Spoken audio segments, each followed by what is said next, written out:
Hello, and welcome back to MIRRORMOURN. I'm your Dungeon Master, Esper. As always, we've got our crew of these four lads back with us, ready to do some adventuring and other things. Go ahead and introduce your characters, guys. Hello, I'm Warsor, and I'll be playing Walykos, the level 5 Paragon of the Trickster. I'm Vince, and I will be playing Vapor, the wild magic sorcerer. I am Nick. I am playing Adriel, the level 4 swashbuckler rogue. And I'm Adam, and I'm playing Aygir, the newly minted level 5 armorer artificer. Okay. And you might be coming in a little on the quiet end, Adam. I can turn my gain up. Yeah. I'm also trying to adjust some of my audio setup here because apparently I've also been coming in a bit quiet. So, yeah, let me know, you guys or anyone in the comments, if I'm coming through quiet or something's not sounding right. I'll probably have to keep working at this until I get it like permanently improved. You sound good to me, at least. Like sound fine to me. Yeah. A lot of times it seems like during the stream it's fine, but then when you watch it later on YouTube, I don't know if there's something with audio compression that happens, but nobody else has this quieting effect that occurs. So I don't know. I'll have to figure it out. YouTube does weird stuff. I can confirm this. Yeah. So let's see. Presently, you all are at the flotilla. You had a quite successful expedition to Black Rock Isle, which was a potentially very dangerous expedition. There were some moments of some real danger, but overall, I think it was a solid victory on your behalf. So cheers to that. You've done some bit of bartering with the Halflings, the flotilla here. It's a unique settlement in that it's not even a settlement. It's literally a small, wouldn't even call it an armada because plenty of them are not warships. It's a cluster of various ships. Yeah. Scavenged, many of them, modified, rigged up halfling ships that they have piecemealed together throughout the generations in various shades of condition. And the halflings are a race that sort of keeps to their own. They had a very rough origin in the world of MIRRORMOURN and are something of a black sheep of the world, especially when it comes to relations with elves. So you all have followed some of the guidance of the halflings of the ship Soonest, who you've been involved with recently, and have more or less just stayed on their ship and not poked around too much. Though Adriel did step out, you did a little mingling. You spoke with some ruffians that have got you in a job. Let's call it a job to go peel a fry at the tether. Indeed. And you, I don't even think you're quite sure what you're in for with that. No, not exactly. I know that it's sort of like a heist, almost like we're stealing some stuff and we're kidnapping someone. It's about the most of my knowledge. I know that we have a ship. Okay, so you have something of an idea. And they're taking us to the I forgot the name of it. The thing that they use to the bridge area. Yeah. So I know that. I can't recall the tether. The tether cable cart thing that gets over that little gulf between the like barnacle to the rest of Haven Isle. Indeed. Yeah, well, that is said to be underway just tomorrow. And I think the last thing that occurred was there was a Hobgoblin ship arriving at the flotilla. The Sea Dragon? The Sea Dragon.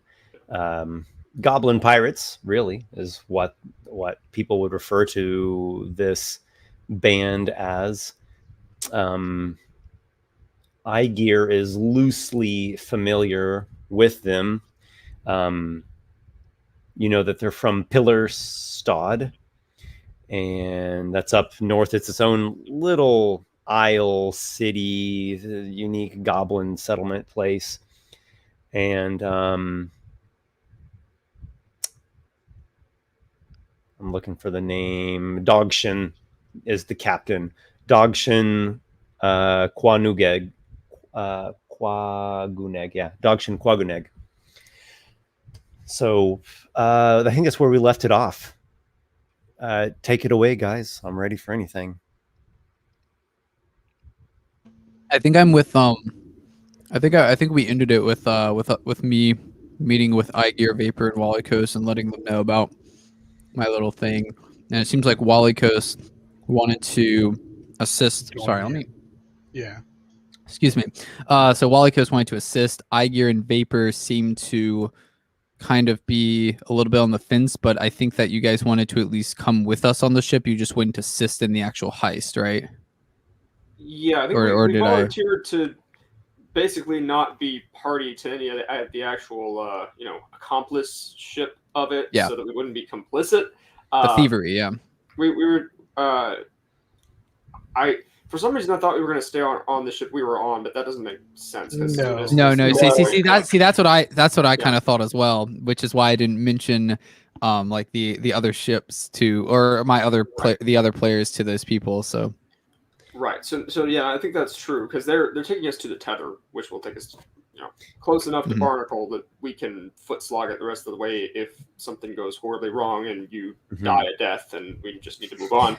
I die a death. Yes, indeed. But yeah, I think that makes sense. I know, speaking for Aygir, he is willing to look the other way, Aygir? but it sounds like you're not going to wind up, Mhm. killing anyone innocent. Mhm. But So Aygir, Vapor, and Walykos do not want to be directly involved with Adriel's That's not team. accurate. Walykos Am I? Is anyone else Walykos breaking wanna up? go with Is anyone else It's breaking just- up? Seems fine to me. Everything seems Well, fine. apparently I was breaking up. Yeah. Okay.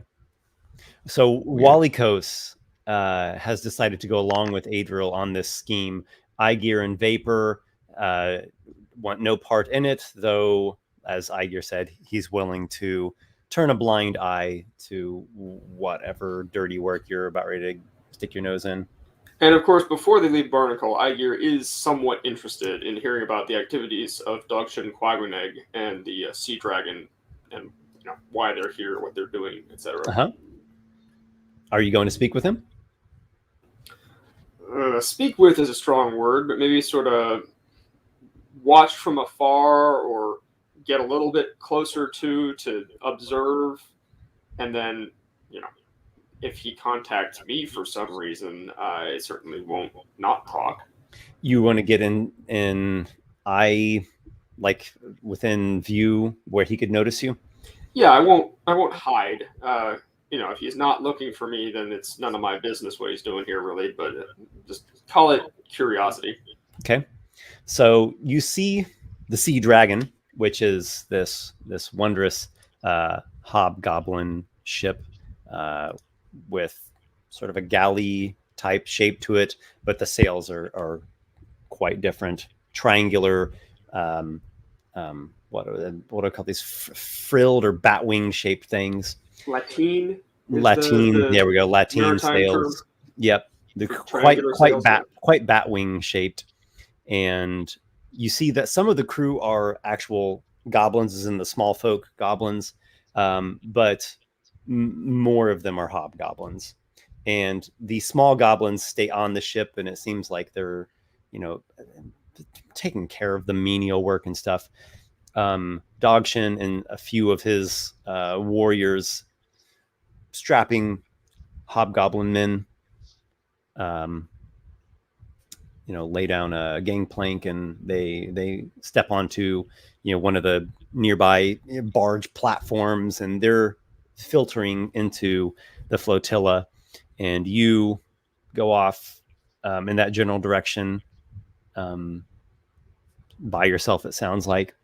And you get, quickly surrounded by and immersed in this flotilla place that you're at. The whole thing is swaying everywhere you step. Some obviously are more stable than others, but you never get the sensation of just being on a completely stable ground. And there's, voices and halfling songs and people laughing and people fighting. And there's just kind of the noise of the whole area all about you. There's here and there a clanging of some kind of ship's bell. You turn, the old classic sights and sounds of a Long John Silver's with an orchestra tuning in the background and a rolling hubcap and a cat screaming somewhere. And what is this cat you speak of? You've traveled very far, says old man who's slurping up some noodles and squid. The person who's cooking takes the lid off of a pot. A big waft of steam hits you in the face. It's about ready it is. You hungry? You look like you need about half a pot of this. Are they actually addressing me directly? Seems to be, yeah. It's halfling woman looking right at you. Well, it's not a very big pot compared to me, but may I ask what is it? Bring! Someone flicks a copper piece up on the stand, and she slops him down this bowl of noodles and like steamed squid tentacles, and here and there some kind of seaweed looking herbs adorning it. It's good, I like it. And she looks at you expectingly, looking up at you as you're quite taller. She's 3 feet tall or so. May I ask what is it? Jambry, my grandmother's own recipe it is. You look into the steaming pot and looks edible. That sounds good. Noodles, squid, seaweed, those are all inoffensive things. Yeah. Nothing about it smells rank. It has a briny scent to it. Sure. Now, does this seem like something where I'd need to return the bowl, or could I take it and walk with it, and thus continue following the activities of the sea dragon? Take that bowl away. You're going to pay for it. Okay, so it seems like the former is the case.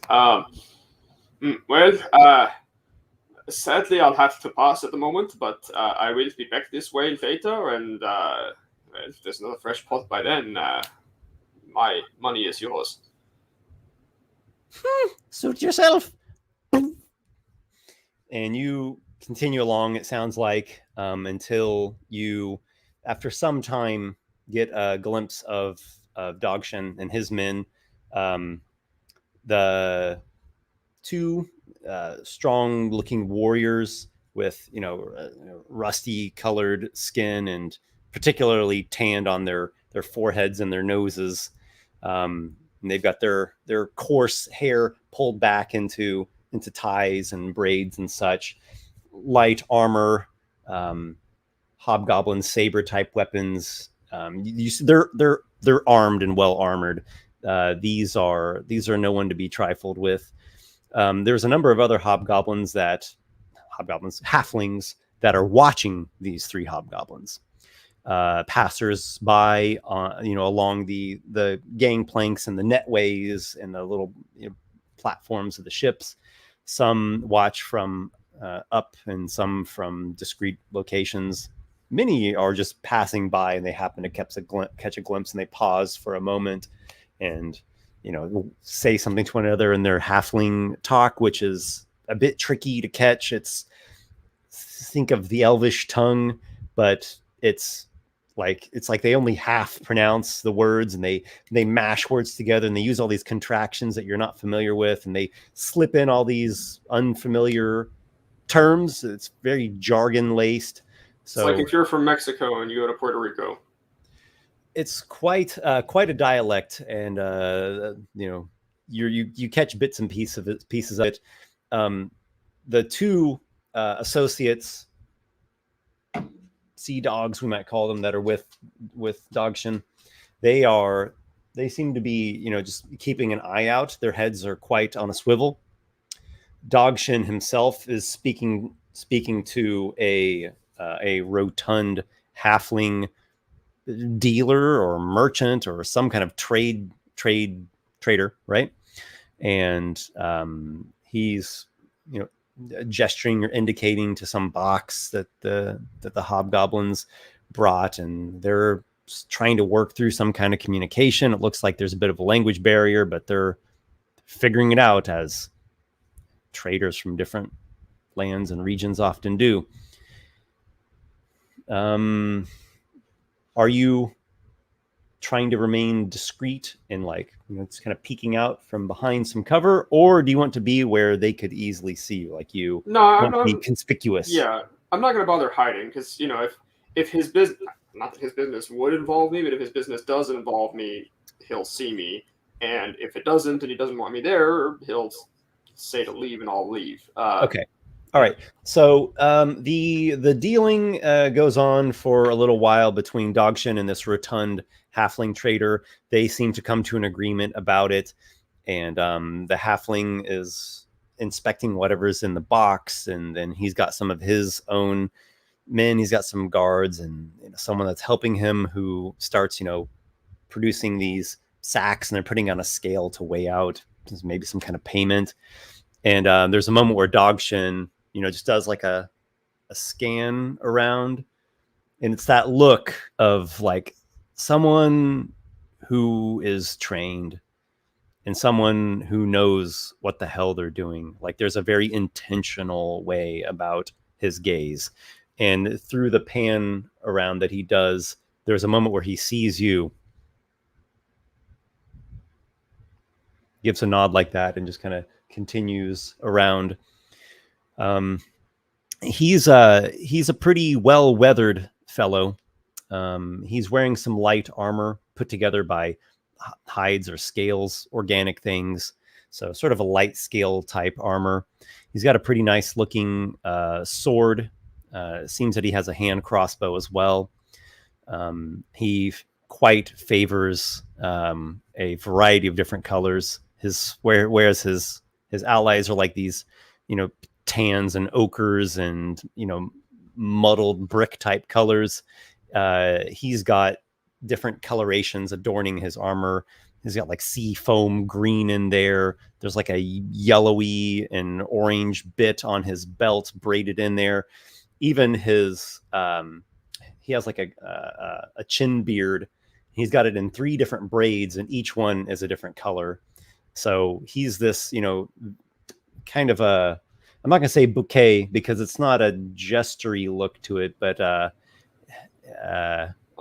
they're vivid and striking is the feeling that you get. I think the period terms, depending on which exact period, are calico or macaroni.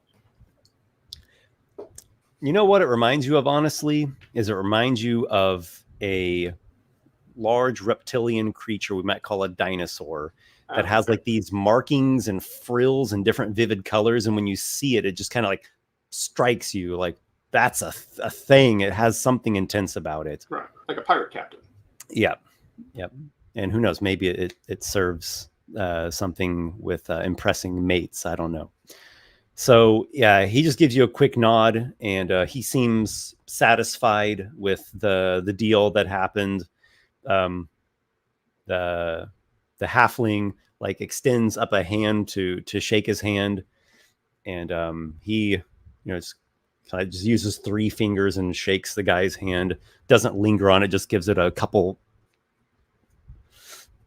and that's it. That's good enough for him. Is that all that you're concerned with? Just seeing him from afar?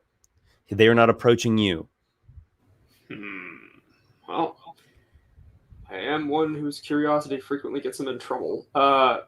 Yeah, I'm going to approach a little bit closer. I'm curious to know what exactly his business is, and if I can maybe learn just anything useful. Maybe he's in some way also contacted the Thralls of Balefond or that same general thing, that whole movement. So you approach, and it's first the 2 crewmen that are with him that that say something to you, and they sort of make it a point to get between you and Dog Shin. It's not too often that we see others around here, he says to you in the goblin tongue. He has a scar as though someone had clawed him on his forehead, and you see some of his teeth are capped in iron. No, it is not. That's why I noticed you as you sailed in. The other one, not the iron-toothed one, he's got two different colors of eye. One is a hazel color, and the other one is like a sea blue aquamarine color. He like looks you up and down. You are wise wearing ankle armor in here. Wearing what? He seems to be referencing something about your boots being armored, and he thought that was a good idea. Well, you know, the halflings aren't really to be feared. My ankles are fine. I don't think any of these fine folks are going to bite them or whatever your legends say.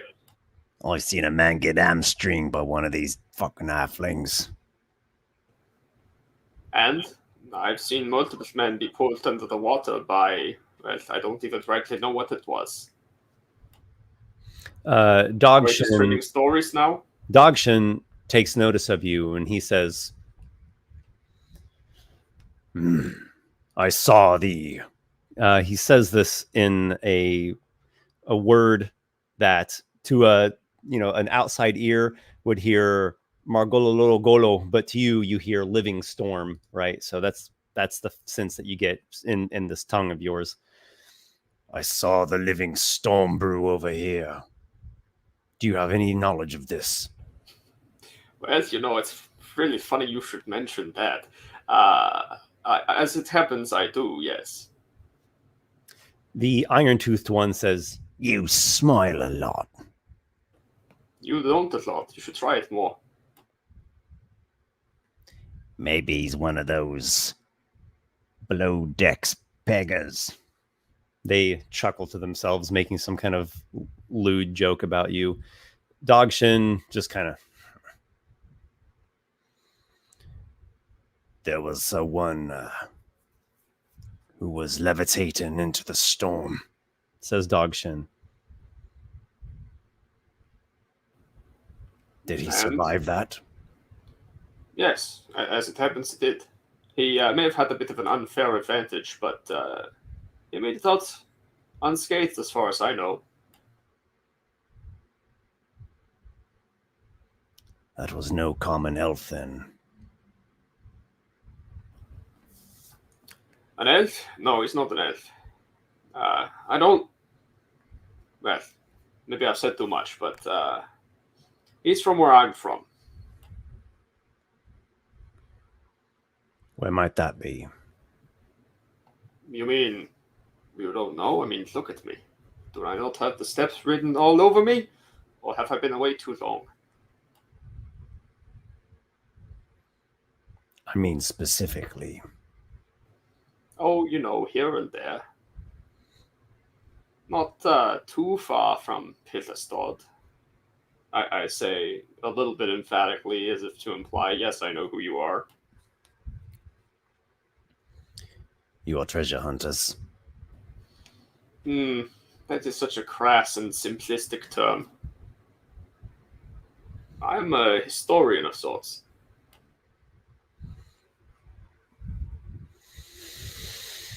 Well, historian, it was good meeting you. Good luck to you on your research.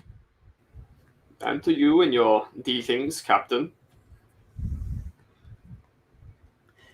I had me a book once. Whopped my ass with it page after page.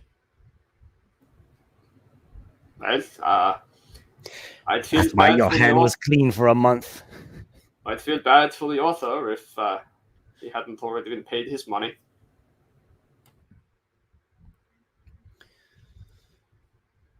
Very well. May I have your name before we leave? Seems unfair as I already have yours. But I'm called Aygir. All right then, Mr. Mysterious. I'm glad you came up to me to tell me how mysterious you are. Like I said, I'm called Aygir. Common enough name, sure, but I'm sure not every Aygir is this one.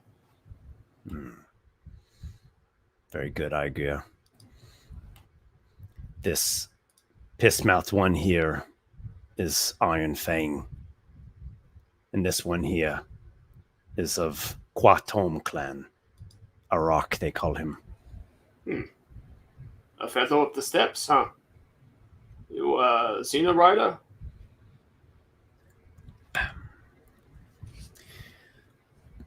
In my younger years, I was rather fond of it.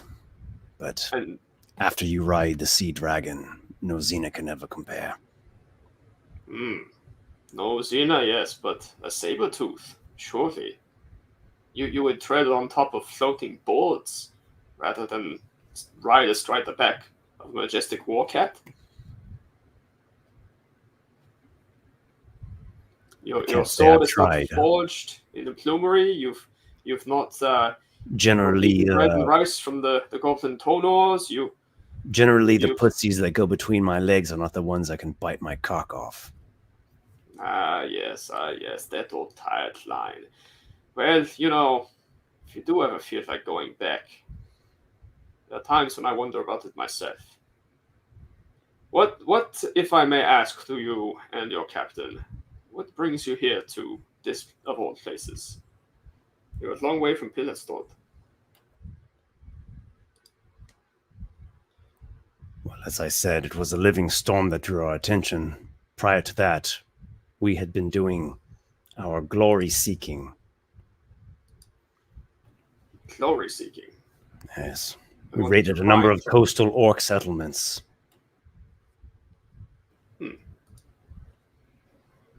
And what did you find? The usual. A bunch of half-trained screamers that know how to brawl, but that's about it. At least they died well. They usually do, It's sad to see the other half of things. I've late been some time in Barnacle, and there's no shortage of dying, but rarely is any of it in open battle. A lot of knives to the back. I'm planning on heading back to Pillarstad, picking up a few more warriors. I believe I'll be setting my sights on a greater prize this next raid. How great a Lurican. prize is that? A Lurican. Out of character, do I know what that means? You might. Okay. Go ahead and make a history check. All right. That's a good one. Efficient in that. Oh, and I just straight up nat one that I do not know what that is. I love how Aygir presents himself like I'm kind of a historian, knows nothing about history. Sometimes it. Okay. Well, it's not So- exactly historical. So I have a total of an 8. Yeah. Uh, You're not familiar with whoever this person is, though it seems to be some kind of orc of import. And yeah, probably not a historical figure. Seems like a recent beef or recent rivalry, something like that. I don't know. He speaks of him in just quite disparaging terms. And this Lorican is an orc. Chieftain of the Skorok throne. And you will have to forgive me. I've never ridden in those lands. Where is that again? It will take you a good few days south of the Cloud Steppe as the Xena rides. It's in the Orklands, deep within their heart. Sounds a long way from Barnacle. And it's a long way from raiding coasts as well. We could use some good warriors. Oh, did you have someone in mind? I'm looking at you, Tall Talker. Can you fight as well as you speak? Well, I'm a poor judge of that. Of course, I myself would say yes. But You and your company braved the living storm in survived, so you said. We did. That and Blackrock Isle before that. Blackrock Isle. You're pissing into the wind. Oh, and yet I'm not getting wet. You spent too much time around elves. I don't argue with you on that. Iron Tooth says to you with, his kind of fangled, iron-capped teeth jutting out as he does. You spend too long around elves, you start talking like a fucking fairy. Well, takes one to know one, and I say something like, oh, and is that all? But in Sylvan? The twin-colored, not twin-colored, the bicolored I-1 catches that. He's like, one? see, he's even got the fucking tongue coming out. Look at that. It's probably going to be sparkling now. Oh, it wasn't the fairy taught me that. Dog Shin smacks the twin. Oh my god! What am I saying here? Two-colored, bicolored. The heterochromic one, right? Yeah, bicolored's easier to say. Smacks him like up the backside of his head. There's no fairy talk there. You've spent time amongst Firbolgs. That I have. I've learned their tongue. I've partaken of their produce. I've heard that they have a settlement near the coast up in the Tangle. Have you been there? They have. What is it like? It's very nice. I mean, they are outside of Barnacle's little ways and not terribly well treated when they do go into the city, but they have a place there. It is their own. Nobody really bothers them, not even the highborn houses. And, well, none can complain about the gor Shin they produce. Of course, it's not just something that's available for anyone. But if you're respectful, they may sell you a small amount. They realize the importance of money, at least in some dealings.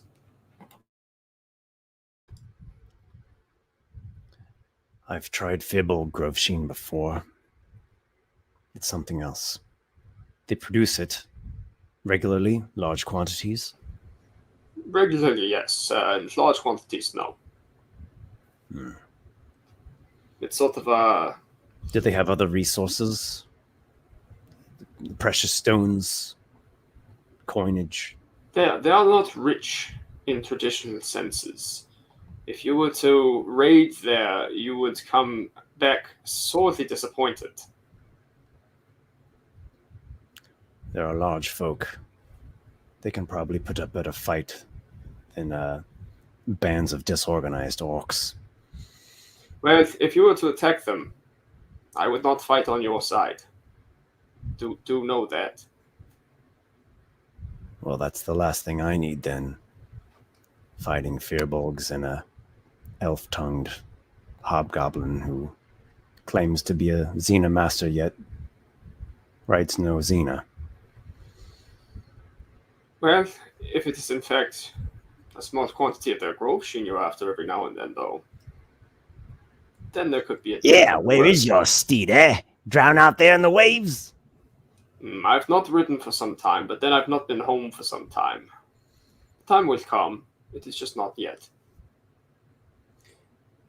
And the ships of Barnacle, the elven vessels, do they patrol those waters near the Firbolg village, or do they leave that well enough alone? Elven ships are thick as flies on a corpse everywhere they go. There is no clear line to the coast. If you wish to trade with them, closest you can get is Sea Cave over near Chumswick. And again, if you wish to raid them, that is not wise. Suppose we better stay out west with the other savages then. That is what they call us, is it not? Although, in your travels, have you ever You haven't heard of the recent plight of Barnacle, have you? Can't say that I have. Do you know anything of giants? The giants are dead. You would think that. Although, I'm a little surprised you hadn't heard anything. No recent rumors, no tales told. Not much one for picking up gossip myself. Unfortunate, given the amount of sailing to different places you do. Yes, well, the places I go to tell stories about me, not the other way around. Well, can't argue with that. I knew who you were before, from the moment you sailed into town. Must have been someone who told me that story. Go on. What of these hard times of Barnacle? Well, there is... Giant shades are stalking the streets. In a manner of speaking, yes. That's exactly the problem.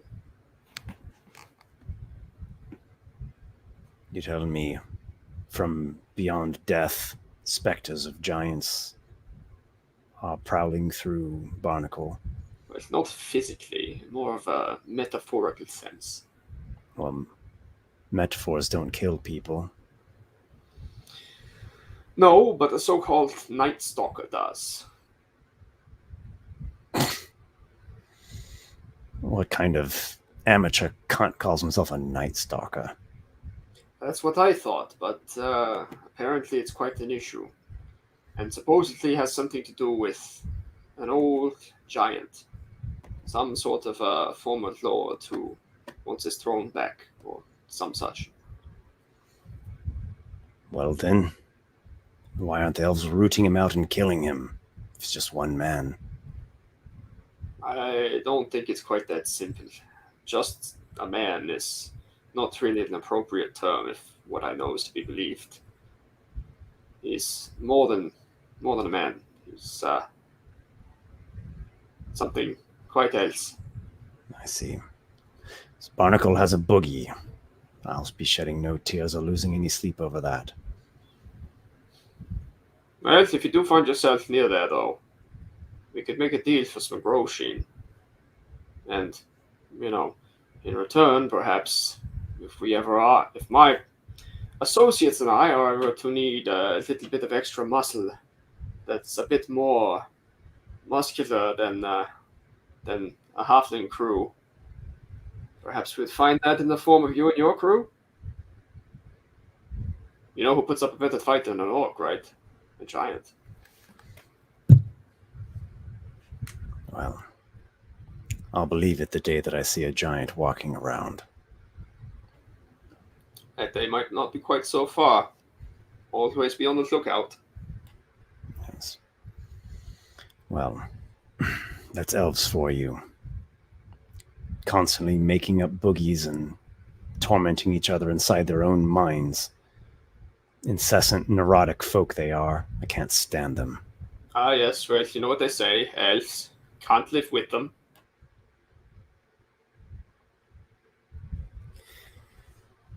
Well then, good luck to you in helping the elves root out their boogeymen. And good luck to you with your orcs and rivalries.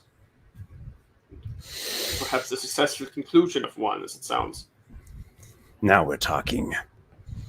Give me the clash of steel upon steel. Ah, Give yes. me orc skulls crushing beneath my boots. Give me the sea stretching before me with blood-spattered gold in the belly of my sea dragon. And here I was just about to ask you what was best in life. Few things are better than that. Few things. Let's go. So he seems finished with the conversation. Gives some orders to the pirate crew that he's got with him, and they're heading back. Well, yes, fare you well, Captain. I have a bowl of what you call it, jamboree. Yeah. I've both jamboree with my name on it. So here's hoping I see you again under favorable circumstances. He gives you a last nod and continues about his way. And I don't have, obviously, a 3-stranded beard, but I, twirl respectfully one of my ringleted mustachios in a sign of some hobgoblin thing. Whatever the term is for like the opposite of a salutation, there's a grammatical term for it, and I don't remember what that is now. Farewell. Something like that, sort of. Sure. So yeah, you give that gesture, and that actually goes over pretty well. This is some peculiar details of Hobgoblin culture. I've been trying to describe it correctly because I don't want it to come off as looking like a dandy. Really, the best analogy I thought it was the dinosaur one. Think of like animals, like the male animals that have really flashy displays, almost as a way of like intimidating others or displaying like how grand they are. So it's just an intense, flashy display. It doesn't come off as dandy like, or like a candy kid or something. Right, like a pirate captain. He's got bits and pieces of a bunch of different high society fashions to show off the fact that he's very successful at taking wealth from other people. Yeah. So you return back and eat your delicious meal of steamed squid and other ingredients.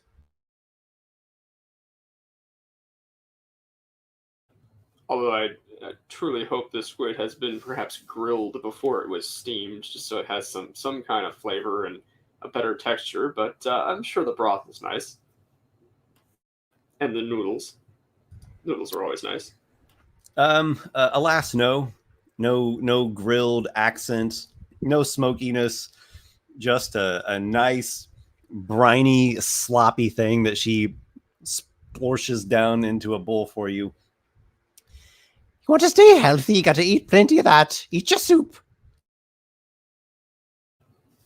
Well, I can't say I've had it before, and I've been decent up until now, but thank you. This is rather nice. We don't have this where I'm from. My mother always said, eat your jamboree, puts air on your chest. Well, looks like you've eaten plenty of it yourself, then. Well, not exactly, but... Be careful, you don't want to insult a goblin. Where I'm from... No telling what he might do to you. We mean no offense, sir. Yes, no telling what a big scary goblin like me might do to you, yes. Oh, I might turn you into such a stew. Yeah. And I do that with, like, the hokiest, most over-the-top, just, like, exaggerated clown face I can manage. They get a kick out of that, actually. They are quick to laugh, and they find that rather funny. Okay, so unless you have something that is of import or interest, you finish up your meal, go back to your allies, and Are you all just preparing to get back to Barnacle now? Or, wait, Aygir and Vapor to Barnacle, Walykos and Adriel on a ship with some scoundrels. Yes. And I believe that we are meeting with, I think Adriel was meeting with them tomorrow, the next day, because we're still on that same day, I believe. Right. I thought, though, we were going to share a ship to the tether. That's what I thought. That's what I thought as well, yeah. Well, we have to ask them. I don't recall if we actually asked them. No, we haven't. So tomorrow, Adriel was going to go with Walykos to ask them if they could accommodate us, and then Walykos was also going to help Adriel, and then Aygir and Vapor were just going to sort of tag along. Keep a blind eye to whatever criminal activities. Well, assuming they want to help, we'll see. And then Vapor and Aygir will just continue on. Yep, indeed. And explore that. A point of note that your characters would be aware of. And specifically, Adriel was told this by, I think his name was Bobbin, was the older ruffian who was talking to you about the job and kind of getting you on board. The tether is up high right? They're like these sea cliffs, and it sounded like they're going to be secretly going up there under the cover of night and like weighing anchor close to the cliffs, and they're going to be climbing up the cliffs. That was okay. That was the indication you got. Gotcha. I'm cool with that. I mean, Adriel's like already said he's gonna do it. You three don't have to, but like Adriel's already said that he's gonna do it. So Where Adriel goes, Walykos will go for the moment. woo! Yep. And then we just both fall off the cliff and die. It's just like I've got my next character already, so no big loss. Yep. All right. So did we want to just have a quote unquote long rest, like get sleep, and then go? Unless any of you guys wanted to do anything else. Vapor doesn't have any real major issues he wants to do. He's kind of just relaxing, and I think he's that's kind of experimenting with his blood, just like with whatever stuff he can get his hands on to like test it to see what he can do with it. Yeah, that's kind of what Adriel's doing. He's just, on the ship right now, just waiting. Through glass? No, like he wants. He's trying to see if he can identify the components in the potions that Aygir gave him within it, so he could try to remove the vulnerability to fire that he knows of. He doesn't know technically about the acid vulnerability, but he knows about the fire vulnerability. Okay. So you're spending some time with your continued experimentations, alchemical experimentations. Yeah, Vapor. and if Aygir's there, Vapor will probably pull Aygir in because he knows Aygir is a decently smart guy and will be able to help him. He might not understand the process, but might be able to help him identify certain components that he Just might feed have your missed. blood to rats and then experiment on the rats. That is the That's how you next get stage. mutant vampire rats right there. That's the next test. You want vampire rats? That's how you get vampire rats. Aygir I'm okay takes with vampire rats. Aygir takes a knife and a lodestone and rubs the knife against the lodestone and then sticks it in the vial of blood and pulls it out, examines it, and says, "Well, iron is not the component."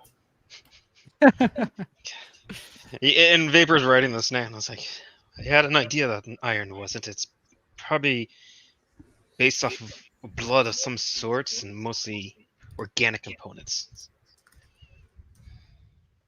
So, Lyda Dre notices you all performing your experiments, unless you are specifically trying to make this a secret thing that you're hiding.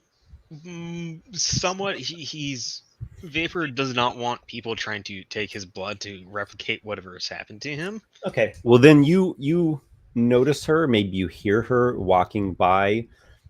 You don't have like a private room on the ship. There's only just a few private rooms for like Maxwell and a couple of the other ranking members of his immediate party. Otherwise, you all just bunk up in one of these crew rooms. It's actually very cramped for you.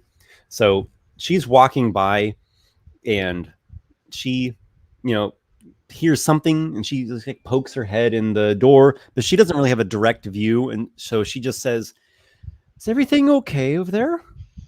Yes, just working on a potion that I've been for several days now, and I think I'm getting closer to what I need. Oh, a potion? If you don't mind me asking, what's it all about? I'm not quite sure yet. I'm still experimenting with it. Once I know what it does, I will perhaps be making more of them to sell. Okay, you're grand. Let me know if there's anything I can do to help. I will. Thank you, though. She expresses some interest, but doesn't pry. Yeah, Vapor was trying, which is great because Vapor is like, how do I explain this without giving away information? Mm-hmm. Is Walykos somewhere nearby? You're muted. Walykos is wherever Adriel is. Yeah, and I Okay. was going to say Adriel's wherever Walykos is. Right, so we're just probably Friends. Lyda finds Adriel and Walykos up on the top deck, Yeah, we might very just be true. discussing like the halflings and like what I found out and what the job is and how we're gonna approach and You're, do all you're that waiting. stuff. You're waiting on a contact to come and speak to you. What is fry peeling? Yeah. Yeah, Lida comes, particularly with Walykos. How are you, Walykos? How are you doing? Hello, Lida. I am doing all right. I suppose the pain is not so great today. Oh, I'm good to hear that. I'm glad to hear that. Aygir and Viper, Viper, is that Vapor? Aygir and Vapor, they're working on some kind of potion. So Yeah, they do they're that. not done with it yet, but maybe they're trying to find something that'll help you a bit more. Well, I'd be surprised if it was, but that's a nice thought, I suppose. Okay, well, they seem like good friends for you. They are. They're They're growing. good at what they do. I don't know if we are good friends yet, but I would consider them my friend at this point.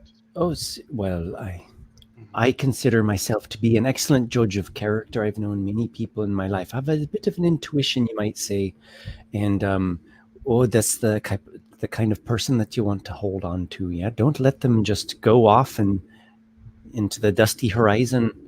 It's a rare soul that you've got there, and a good friend is more precious than gold and gems.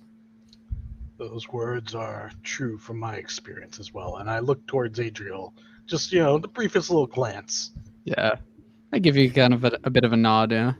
What did you think of the flotilla? She says to you. I know it's quite different than where you come from. Oh, I haven't actually been to the flotilla yet. I stayed on. She was talking to Adriel, who went out and about. I'll say, yeah.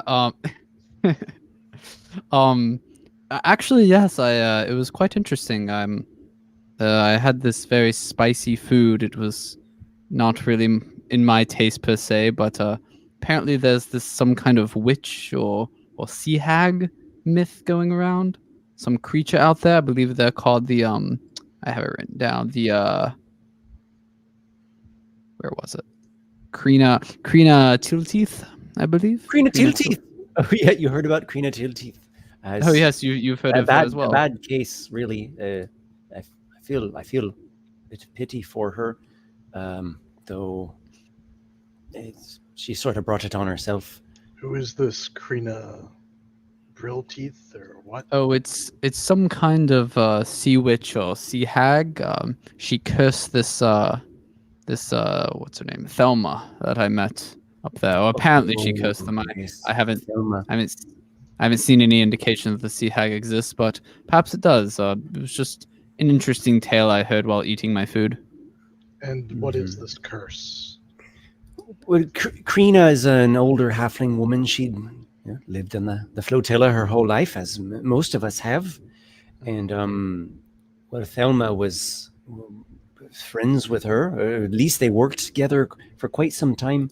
And Thelma's got a bit of a big mouth on her. She talks a lot, a gossiper, and she kind of let the cat out of the bag that Krina was practicing witchery, right? A kind of sea mystic of some don't look so favorably on that sort of magic, and Krina put a curse on Thelma. The woman's constantly starving, just as hungry as an Ogong who's been locked in his pen for a month, eh? No matter how much she eats, she's gotten all bloated up.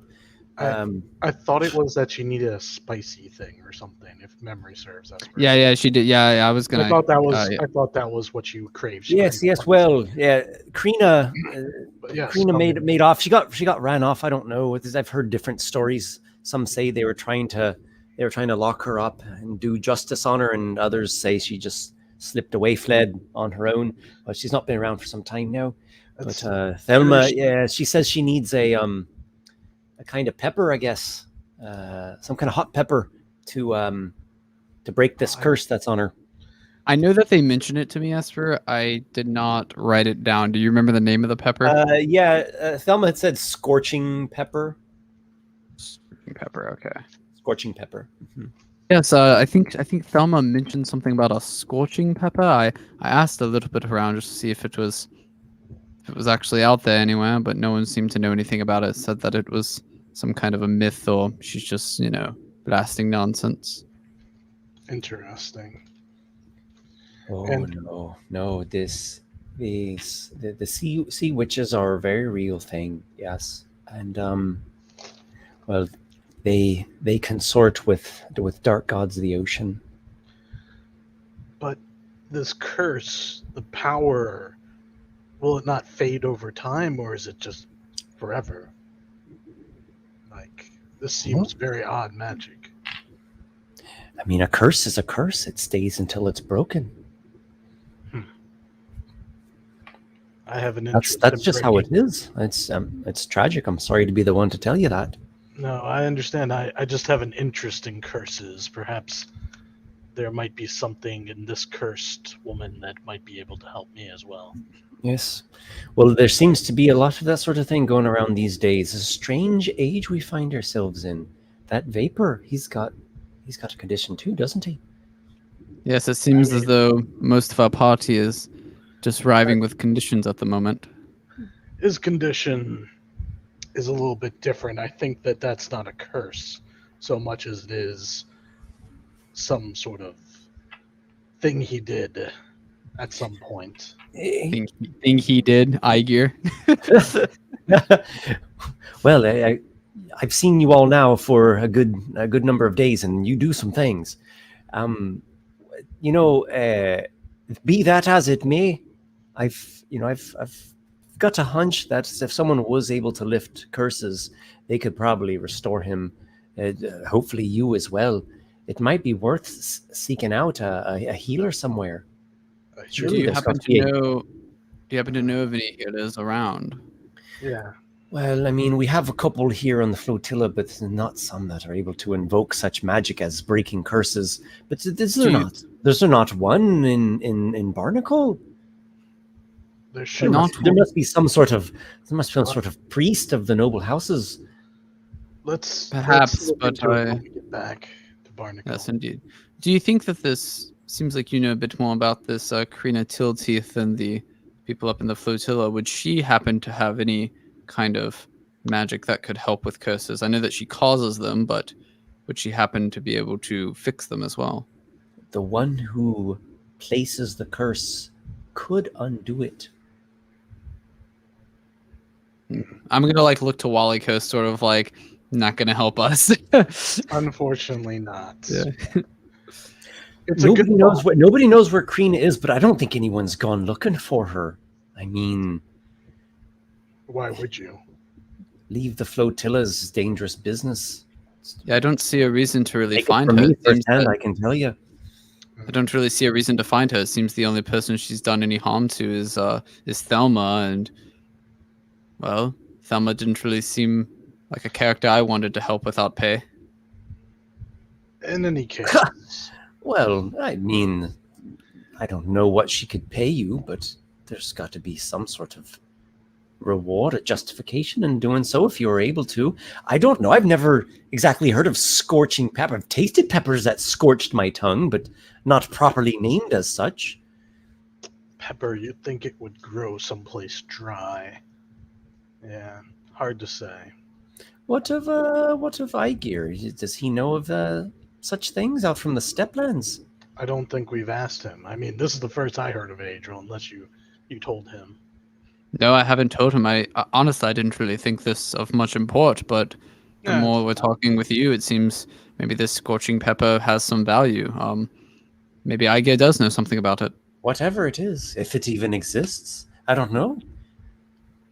That's the problem with these the witch types. It's just all unregulated. You know, it could be a trick. I don't know. It could be a trap. Well, Mm. It's messy and murky things, you know, entangling with witches and hags. There's just no clean way to go about it. Well, It's perhaps like, this. it's like trying to sweep away cobwebs and expecting to get nothing on your broom. Well, perhaps this mystery is to be solved another day. I think we have other business. Unfortunately, we do have other business now. Yes. I don't suppose that there's anything else that we need to take care of here before we. No, I believe Maxwell's already got someone to be coming here soon to discuss your passage back to Barnacle. Does yes. he now? Yeah. Yes. So. Perfect.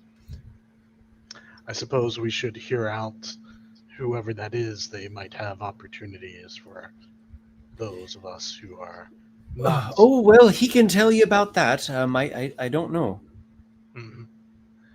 Well, regardless, we'll make the arrangements with whoever it is that has the passage back to Barnacle. Adriel, is there anything else that we need to take care of today? Not that I can think of. Our meetup is tomorrow, so we don't have anything to do today. Well, Aygir and Vapor are taking up all that space in the living area, so we can't go back down there and sleep right now. So I guess I'll just kill some time up here. Want to Yes, I'm, practice some of the new tricks that I have? Sure, and yeah, I'd be happy to spar with you some Walykos. All right. Pull out my tiny dagger. Pull out my rapier. No. Like, On let's go. God. No, I'd probably pull out my 2 daggers actually, and yeah, I'd probably just spar with Walykos some. Practice up. I know that you did get that new thing, that lightning thing or something. Yeah, I'm not What gonna was that? call late. I'm not gonna call late on you. Yeah, no, yeah, but just in general, like just Like, practicing. suck it. Take a lightning bolt. Yeah. Let me just paint this red dot on your forehead. Don't worry about it. And there's like clouds gathering above you, like it all like comes together at once. Walykos. Nuclear strike detected.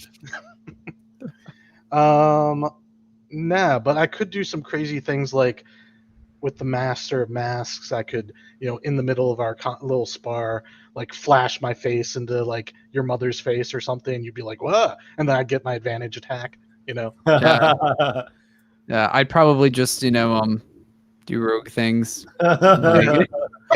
Just be very speedy and your bonus wielding. action to get your advantage attack. Exactly, For just one moment, you're Adriel's mom. Yeah. Adriel, where's the Grove Shin?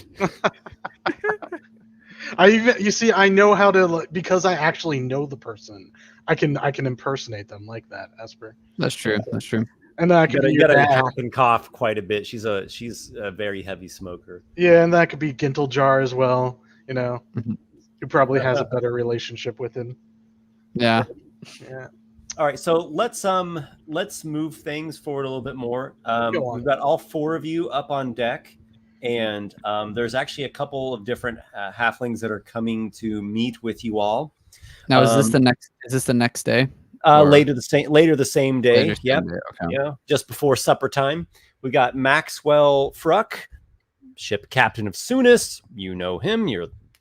He's the one that got you all associated with each other from the get-go back in Red Sandbeer. Yeah, Redstone is on the way to Sandbeer. Mhm. And as well, he's got another halfling fellow who is just by the looks of him, maybe in his early 30s, and is probably the largest halfling you've ever seen. He might actually get mistaken for a short elf or a short human, probably maybe a short elf. Probably it could potentially be, or maybe an elven kid. Like an 11 or 10-year-old elven How kid. do you tell if he's a halfling then, if he looks like that? Clearly, there's certain traits that they have, right? Okay, so it's like he's got the shape of their ears and the shape of the head and stuff.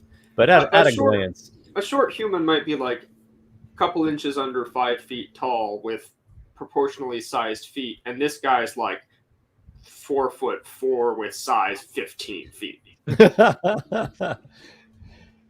and as well, there is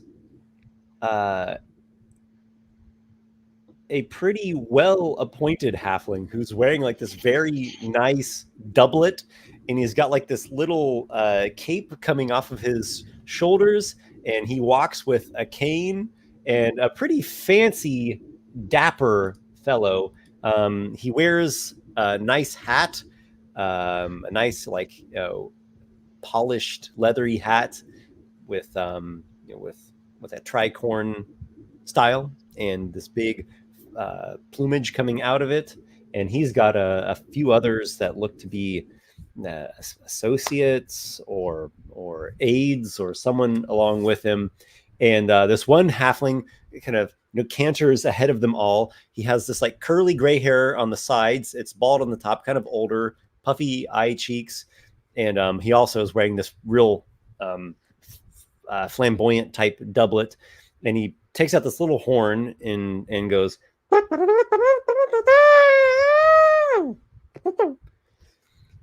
"Introducing Warden of the Flotilla, Guy Riddlesworth." And there's a lot of yes, and they give him their halfling what's the word I'm looking for here? Felicitations. And Guy Riddlesworth, "Thank you all, thank you all, thank you all. No need for flattery, no need for flattery. Well, well, well, you all have braved the great tempest and survived. I just had to come and meet you all. Please, please, welcome to the flotilla." And he comes and he wants to shake your hands.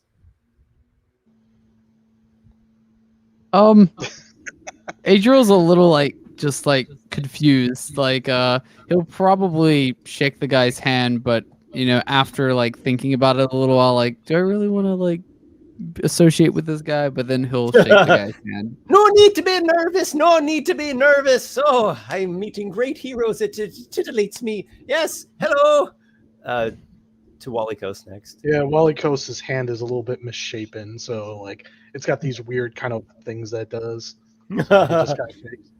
Ooh, yes, welcome. And to Aygir.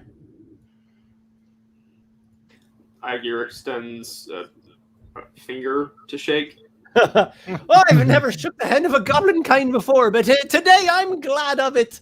And you, the Storm Rider. Yes, I've heard the Zephyr is what they're calling you around the flotilla already.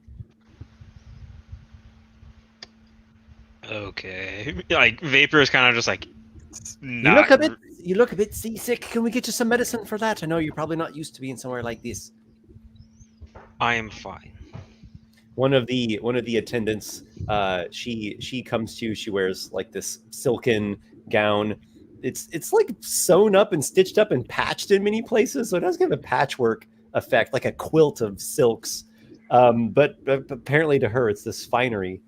And she says, "Please, if there's anything you need, we have remedies for the green gill, the sea ills, yes, the land folk getting the sway in you."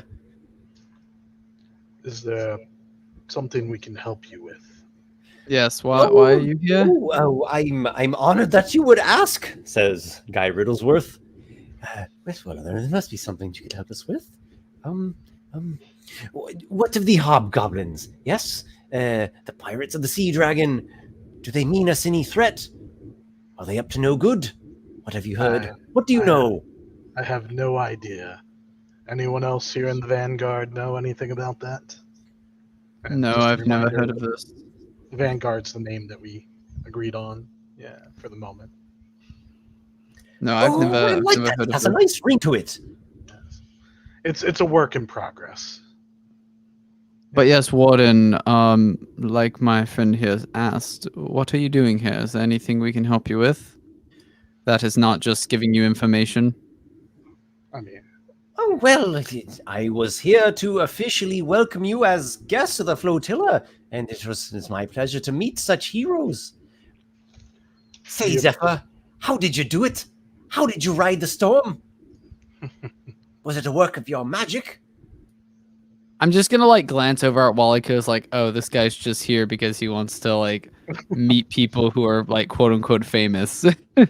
He wants to knock boots and just shall Rub we say, elbows. rub elbows, kiss babies. He wants to Yep. be important. Exactly. Hearing the question, Vapor just looks at him and goes, if I were to tell you, you would attempt it and fail.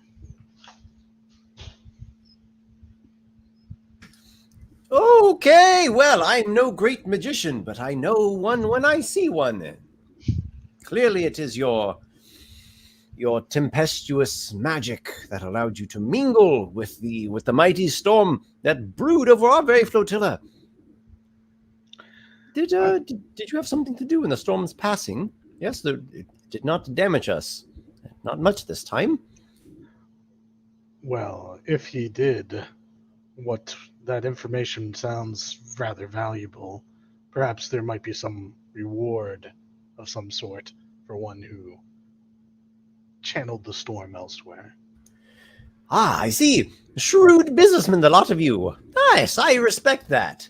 Well, let me think on it for a spell. But I did bring you a little something to give you an official welcome. Here, here.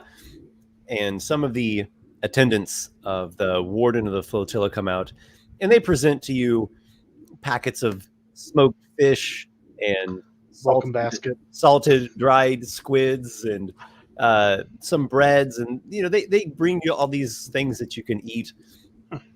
They press into Vapor's hands this little phial of some kind of liquid, and they say, take that when you're feeling seasick. And they give you eats and treats, and it is a pipe's worth of some good zagape. I mean, it's good to make new friends, I suppose. One can never know when you'll be back this way, and having the warden, I'm sure, of the flotilla as at least an acquaintance. The flotilla itself might not be back this way, at least not for some time. We go where the wind takes us. The sea she calls, and mostly we want to stay out of trouble with elven affairs. Indeed. Is there any interesting news that you've heard from the mainland, from the regions close to the flotilla right now? Well, I was hoping you might be able to shed some light on rumors that I've been hearing. Oh. It seems that there's a great amount of friction between the Merocrats and House Drakestone in Barnacle.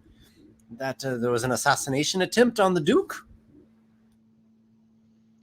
I've heard some things about this. Not any great detail, obviously, but nothing that you probably haven't already found out, I'm sure. Yes, you seem very resourceful. What? I'm gonna call Walykos to make a deception check. You're gonna call me on my bullshit? Yeah, that's fine. Let me find my deception. Oh yeah, I'm trained in that. All right, here we go. Natural 20.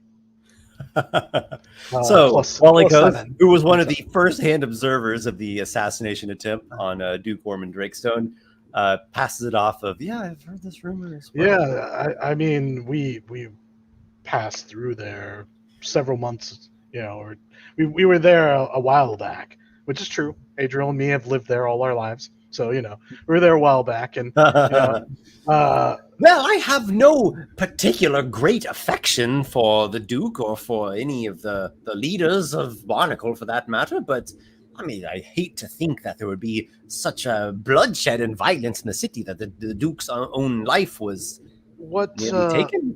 What interest does the flotilla have in these politics between the Merocrats and the Duke? No, we stay well enough out of that. We and make yet you you're out curious here. about It is a humble people we are, yes, but not without our own prides and pleasures.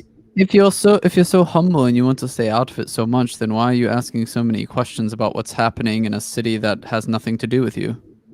The flotilla is quite far Just from Barnacle. making polite conversation was all. I see when I've stuck my I nose wanna too make an far in insight another check. business. Insight check on Yeah, him. I definitely would like to insight as well. Like, Calling him on his bullshit. That's cool. I want to insight as well. All right, here we go. I'm not very good at it, but we'll see. Yeah, unfortunately, I got a 3. I actually got a 14.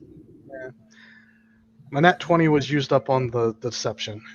Yeah, it's funny. Like I'm really good at he has any deceiving ulterior too. motives. It seems like he is, wanting to meet some wondrous heroes and ingratiate himself to them. He's trying to make connections. He wants people who tell him stuff. We might possibly know some news. We might be heading back that way soon. Would it be worth anything to you to perhaps know someone in the city who could keep an ear open? Well, I don't know. I've never thought of that before. What exactly would you have in mind? Have you are heard you a of sort of informant for me? Well, My eyes and ears in the big city? I'm sure we could work out some sort of rate, but have you heard of sending stones? I'm sure you have them on the flotilla. They're very common. Sending stones. Or he looks over. He looks at like Maxwell Fruck, then he looks at Lyda Dre. Yes. Mm-hmm. We have sent some stones out before. Yes, sending stones would make it quite easy for us to be an informant. I was just saying it would be very convenient if such a sending stone were gifted to someone who was in the city, who could perhaps make a report on just common news, but it would be so fresh in the moment that one could act upon it, perhaps if there were, certain mercantile opportunities, for example, or, other things. True, you speak it as a grand idea. Though, isn't it a bit far to skip a stone? Well, a sending stone. You see Lyda Dre. You see Lyda Dre muffle like her mocking laugh. She's just like, yes. Perhaps you're thinking of a different type of stone. The stone that I was thinking of, as I'm sure you're aware, and your advisors could tell you, is one that communicates over long distance magically. Yes, think of it like a way of speak through a rock, and I speak back. You hear my voice in your ear through another rock. Yes, exactly. Yes, and it would only be once per day. Singing stones. Yes, speaking stones. Whatever you call them in your, culture, I'm sure they're the same thing. They're not a particularly difficult magic to create. Okay, then. Well, where do we find them? On your flotilla, I assume. Aren't you the warden of the flotilla? Oh, well. Yes, I'm sure that you know some people. There are right? many a bauble and curiosity about here. Do we have some sending stones? Perhaps we do. He looks at the woman in the patchwork silken gown who had been telling Vapor that she could give him some remedies. And now, before we get she says, well, if we had something like that, I think I would know, and I've never heard of it before. But it seems a wondrous thing. We could certainly keep an eye and an ear out for it. That's what I was going to say. Before we get too far down this path, also there would be the talk of the business arrangement. Such news is valuable, and such value has a coinage cost, of course, for pricing and upkeep of such information. Oh, yes, well, you are consummate professionals, this I can see. Give me some time to think upon this. It's not exactly my usual affair, but it could be of some merit. Perhaps there is a pitfall I'm overlooking, though. I've gotten myself into binds before, and I would rather not come out with. Well, If it matters, I'm sure that it would be quite the fruitful arrangement for both of us. My house in Barnacle is quite prominent in its own right. Yes, you mean house as in capital H house nobility? Somewhat, yes. I don't know if you've heard of. Egg on my face. I am entertaining nobility. Might I inquire? You're not here to bring a hammer down upon us. No, not at all. We're here on our own accord, but what I'm saying is that if we did have contacts here and you had contacts in Barnacle, it could be quite fruitful for both of us. You know, I hesitate to speak too much on this because you need time to think about it. But perhaps there is other opportunities in the future, or perhaps this opportunity will close. We'll have to see whenever you have the time in the future when you've thought of it. Well, time? What is time? We make our time. Why don't we have a grand supper together and we'll speak more of this at length. Well, we do need to take care of the business of arranging passage. I look towards our party and I'm like, have we spoken yet with the person who the Captain Fruck, I think? Maxwell? Yeah, Maxwell. Mm-hmm. Yeah. Has he brought the person yet? Well, he's just come back now. He's with this whole ensemble. Not he's there to the side. Maxwell, who was it? You said that you were going to bring someone who was headed to Barnacle? Yep. I was just going to be getting to that.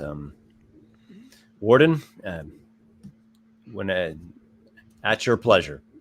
Oh, yes. Well, I did not mean to interrupt. Again, welcome to the flotilla. And whenever you're here, consider yourselves to be guests of honor. And I look forward to speaking to you at greater length and detail regarding this whole affair of remaining abreast of this rising turmoil in Barnacle, as well. It does affect us to some degree. Well, Warden, we do have business elsewhere. I don't think that we're going to be staying here too much longer. But if you do need to contact us in Barnacle, you can send a letter to the Mantevales. Thank you for your Mantevale.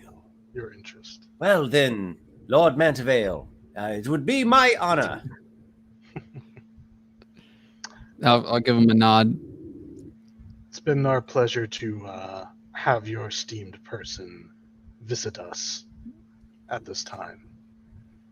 If you'll excuse us, we must attend to the business that would be with our captain here. Yes, yes. Good dealings to you. Favorable winds at your backs. And to you as well. The Barker fellow with the bald head says, "The warden now departs."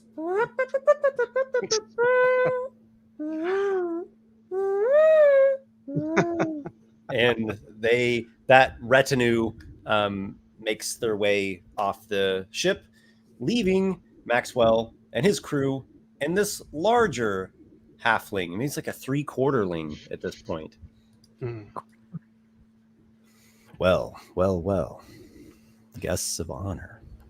Does that mean that I've never been considered a guest of honor of all the things I've done for the damn flotilla? Are normal elves fullings then? Are Tell me. hobgoblins and firbolgs doublings? Are giants triplings? Well, let me ask a question. Is the warden well out of earshot? Is his entourage gone? You watch, and they go over the different ships and planks and whatnot, and they get out of earshot. Okay. Allow me to introduce to you yet another wonderful and colorful character of the flotilla. This here is Thomas. Around here, we call him Tiny Thomas. I was going to say Little Thomas, but Tiny Yeah, Thomas. Tiny Thomas is what they call him. Yeah. Hello, it's good to meet you. And you as well, Tiny Thomas. I'm Walykos. I am boat master of a ship, and I was made aware that you're looking for passage back to Barnacle. I'll be heading that way quite soon. We're just wrapping up some affairs, and we're planning on heading there. We could work you out a square deal to get you back to your home. Okay, and we're looking perhaps to leave tomorrow. Is that within your expectations? It's a bit rushed. Could we give it another day or two? Another day or two possibly could work, but yeah, if I'm trying to think, some of us might be going on ahead and only half of us potentially might be going with you. It depends on Okay. how the deal works out, of course. Sure. Well, as it is, I have space enough for the four of you. Big fellows that you are. Fair enough. Would you require anything specific from us? Any stipulations to this travel arrangement?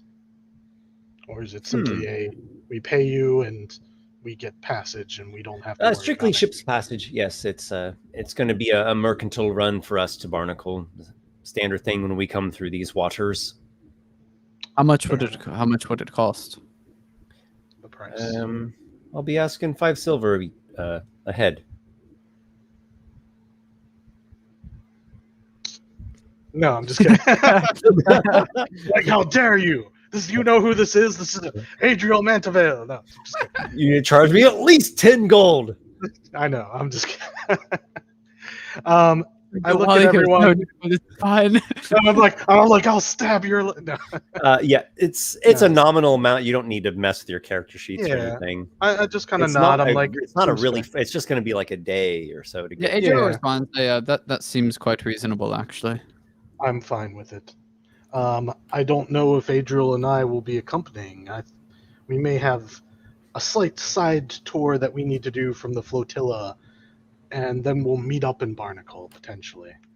Okay. Yes. Well, I'm in not exactly a great rush, and if it would only be about a day or so, Well, I thought jaunt Adriel- off, we could potentially drop you off in your wherever Sandbeer or wherever you're going, and then carry Oh, on no. to Barnacle. No, we have to meet some friends. They're already being us here at the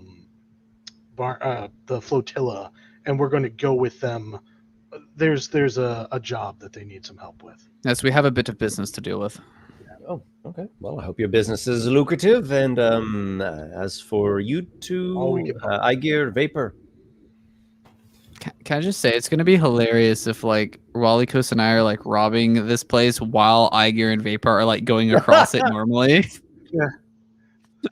Well, they don't travel because they'll go to Barnacle by ship. Oh, that's true. Right, That's so we true. won't Yeah. pass the tether at all. But I'm Right, sure we're yeah. both But going to it have. would be adventures. hilarious if that actually is what happened. That So would have been help it. hilarious though, because it's like the guard's like, "Did you see that over there?" And Vapor and Aygir are like, "No." What are you talking about? I'm just like wearing this really bad bandit mask, and I'll be like, "Your money or your life." Here, I'll do a quick map share. Yeah, map share So- is good. Yeah, currently the flotilla is here. Yeah. Yeah, that's its current location.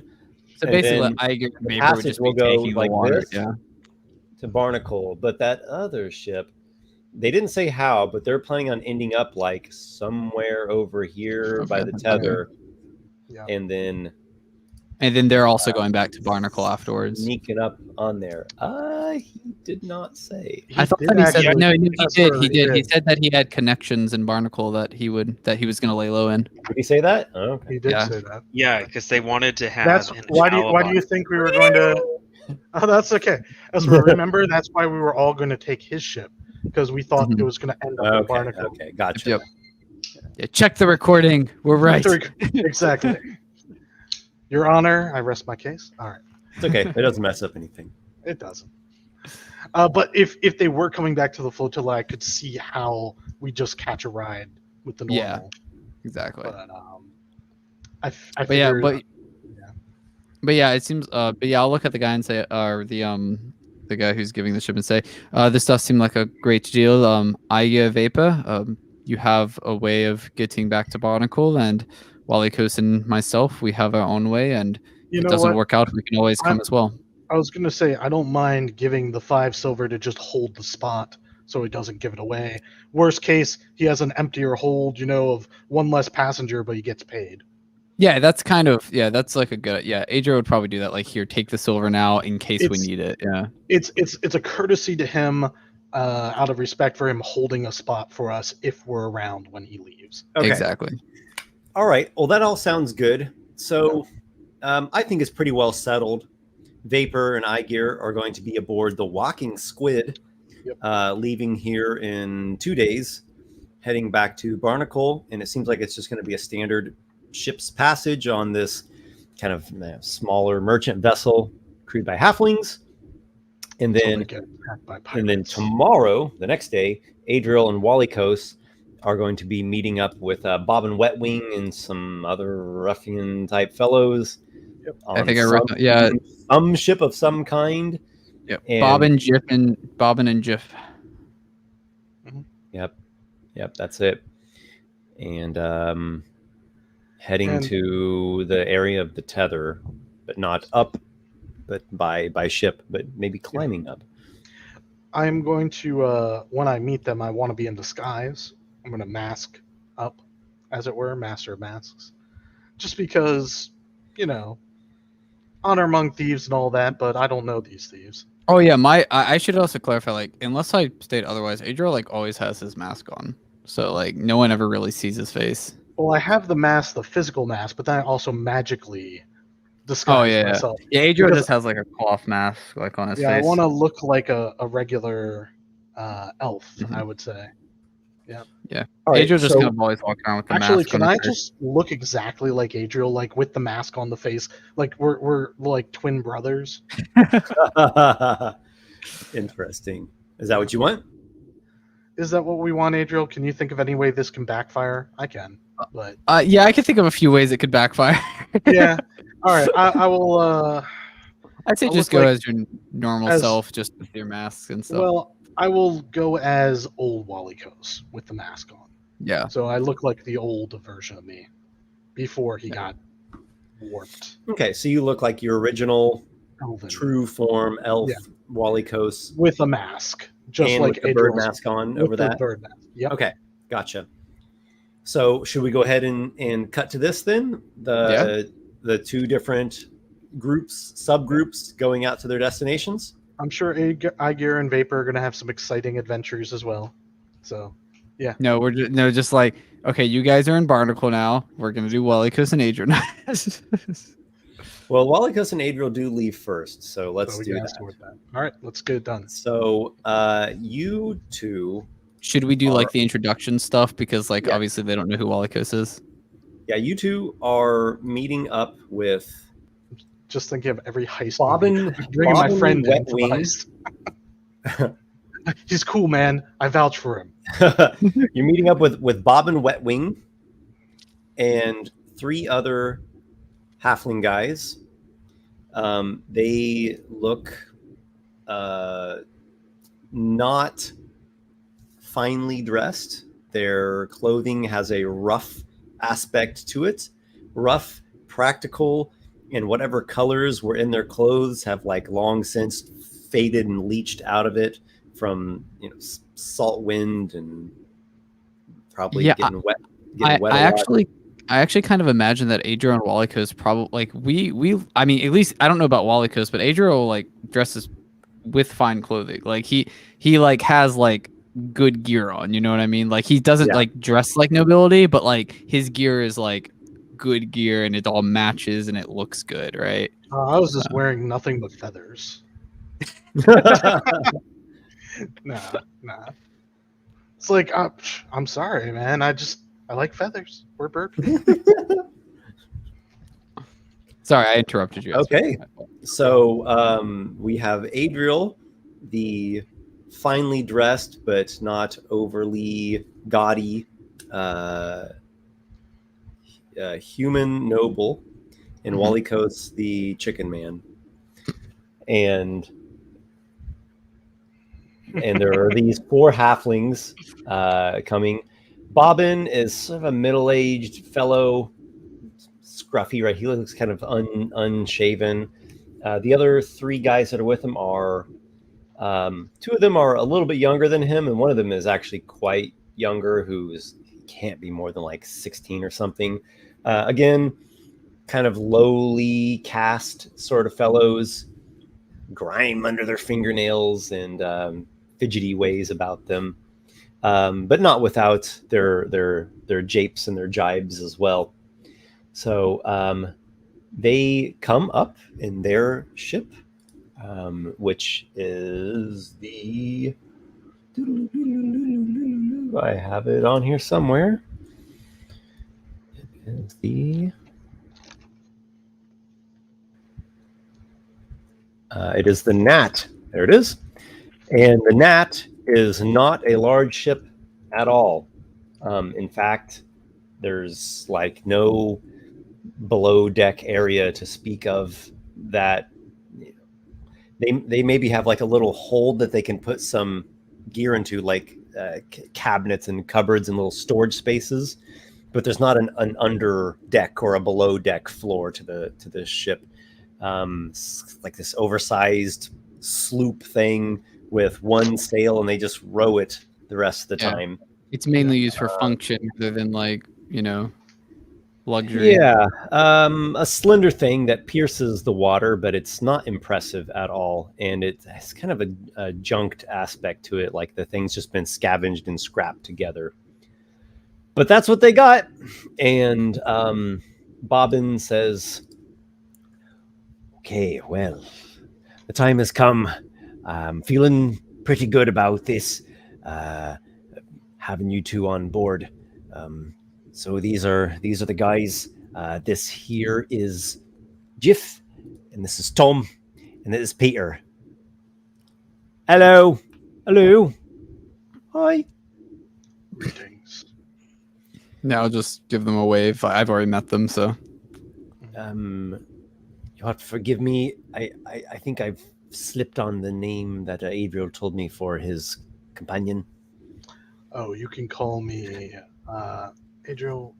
How did you introduce me? Chicken Man. The masked one. Oh, Call back Sunday.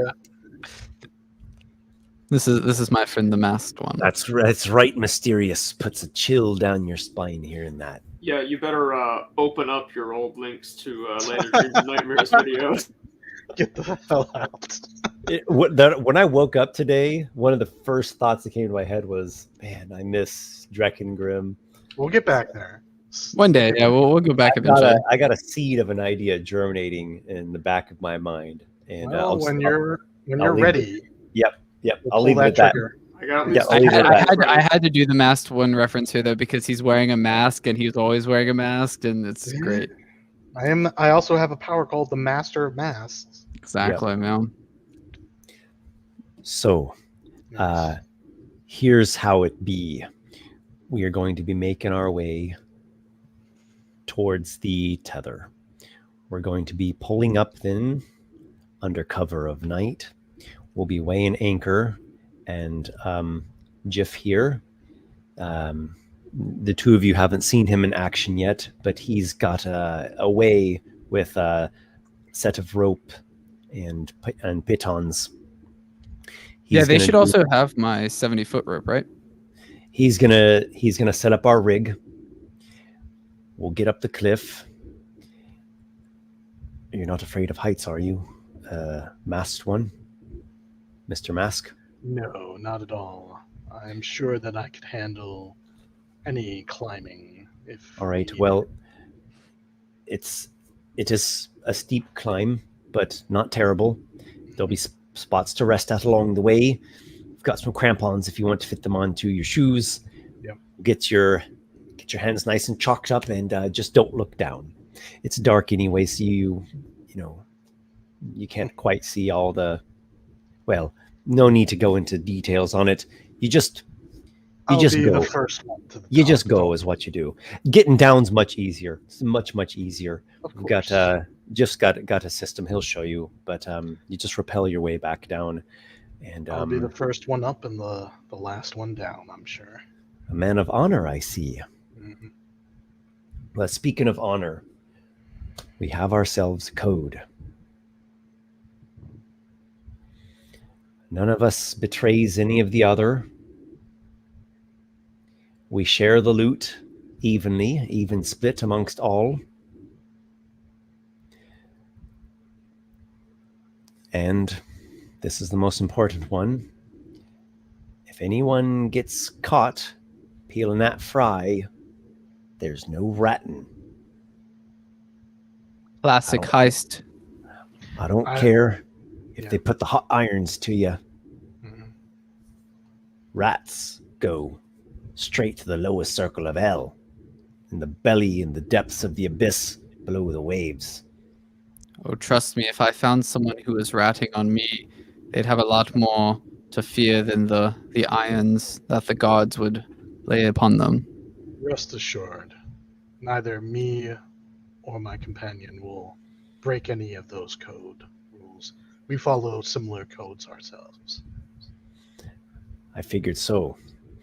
And he then says something which Walykos doesn't grasp what the hell he just said. You just hear like a jibbity-bibbity-bob, that sort of thing. And you're like, is this halfling dialect now?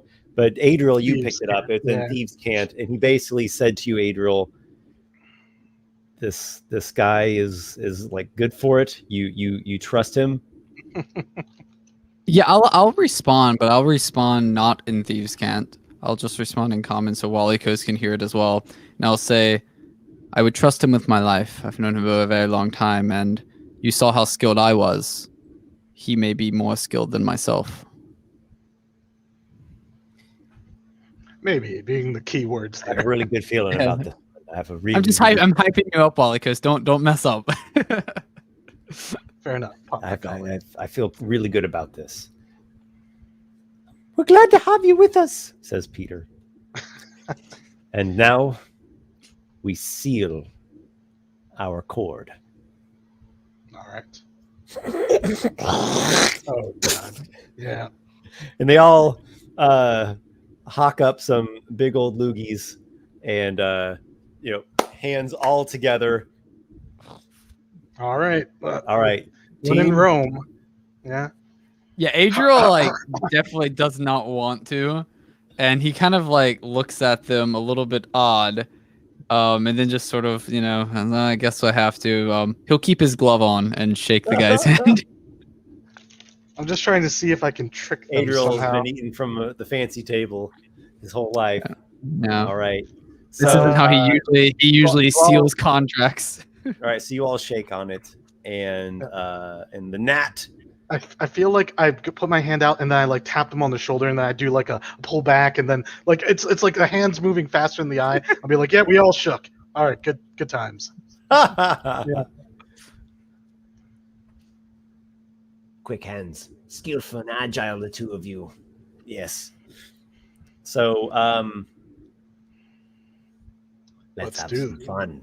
Let's do this. I'll follow your lead since you are the ones in charge of the job. So the two of you set sail. There's it's like a sailboat thing, but smaller and more slender. And there's rowing to do. So the first day is actually kind of laborious. Yep. Then the next day comes, and this is around the time that Vapor and Aygir are embarking on the Walking Squid, and they're getting set up to get their passage back to Barnacle. Well into the second day, the halfling men ease off of the rowing and say, okay, well, we're going to take it easy now. No rush. We still got a couple thumbs before the sun is all the way down. We don't want to get anywhere in sight of the tether until then. Very good. So you slow it down. Flip my hood on. Yep, you slow it down, and they take it at a real just lackadaisical pace for a couple hours. Just let the sun. Sun sets, and then they continue on, and the large moon rises. There's a large moon and a small moon in MIRRORMOURN. The large moon rises. It's starting into a waning phase, so it's it's a little less than half full, not shedding bright light, but gives a bit of illumination. And you can make out the cliffs of Barnacle, the Barnacle Isle, and like that big rocky jut of land. And the tether's up there, but you can't really make it out at nighttime. And then once you get right kind of underneath it, then you can make out the cables, and you can hear them. You can hear the big gear mechanism, and it kind of fills your mind of these tales I said, where there are these inner chambers on both of the towers, where there are these supposedly rigged up half golem undead giants, like forever turning these cranks, and you hear the muffled heavy sounds of gear work, and you see the carts slowly making their way along, and then they stop, and they're doing like a loading unloading bit, and you've sailed completely underneath it, and you row around even a little further until you kind of get blocked. The view gets blocked by this rocky jut out, and they weigh their anchor with the gnat kind of hugging up right close by. And then Jiff goes to work, and he has like a little kind of lantern thing that he uses, but it's not a it's not like a hooded lantern that's just like radiating out in all directions. He has some kind of harness on his chest with like a little mini bullseye lantern, so it just gives him like a little cone that you wouldn't even really make it out unless you were at just the right angle. It's kind of, his body kind of blocks all the light, and you can hear the soft taps, but just barely. There's the sound of like the surf and the crash of the waves against the rocks, and just the ambient sounds and the sounds of the tether up there. And he even stops whenever they stop the carts, because it quiets down at that time, and then it starts up again, and he continues, and up and up and up and up and up and up he goes. And he goes up like it's pretty high up there, like it's a good 200 feet or something. And it's not a straight, completely vertical thing. It's got, some inclines and little bulges that pop out, irregularities as rocks do. So he has little ledges that he'll just kind of sit on and wait. And he's got this rope mechanism thing, so he's actually strapped into it. And if he needs, he can just dangle there, just like let his limbs go loose. So he's got this system, and that takes him a while. And Tom and Peter, like, they get a little nervous. They're like, this is taking a while. This is taking a while. And oh my God, I just blanked on the name. Bobbin. Bobbin lights up a pipe of Zagape. Come on, keep yourselves perked up. Don't be getting drowsy on me. So he passes around this smoke that has kind of a rich earthiness to it, and it stimulates you. It's like taking a nice double shot of espresso. He packs some stronger stuff here, and this, between that and just the kind of like nervous energy, the tension of the situation, no one's getting drowsy. And finally you see just a quick bloop, bloop of his little chest lantern, and that's the signal he's up there. And Bobbin says, now, these ropes, they'll hold 3 halfling men easily. maybe 4 or 5. I don't know. We've never tried that. Now you two are a bit heavier and a bit larger. So, Walykos, you seem to express some great confidence in this. If you would like to do the honors, I'm sure it'll hold you fine. I just don't know how much more weight it could take. And as he Just a question. They did finish, go ahead. Yeah. I was just saying that they did use my silk rope, right? Would that be stronger? Would that be able to hold more? It's not necessarily the it's rope. Not a risk of the rope snapping. Yeah. He's got it he's got them like looped through, knotted through pitons into the. Like the piton might come loose. There's all. I gotcha. That makes sense. Yeah. The rope probably won't break. It's more along the line. How far can they go before they? Pull out? Yeah, I gotcha. Yeah, he's basically just saying if both of you are climbing up at the same time, it could be risky. He's not sure.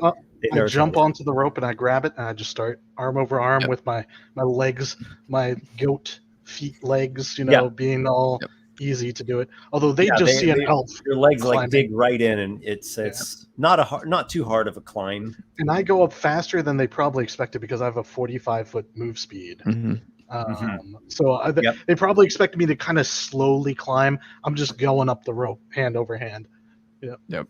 Yeah, I'll look at them and say, I'll go after my friend here gets up there.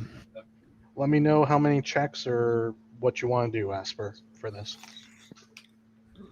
At the moment, no checks are needed. Okay. If we get into some kind of rush or something risky, then it might be necessary. But at the moment, you're not really any particular stressor, and you can focus.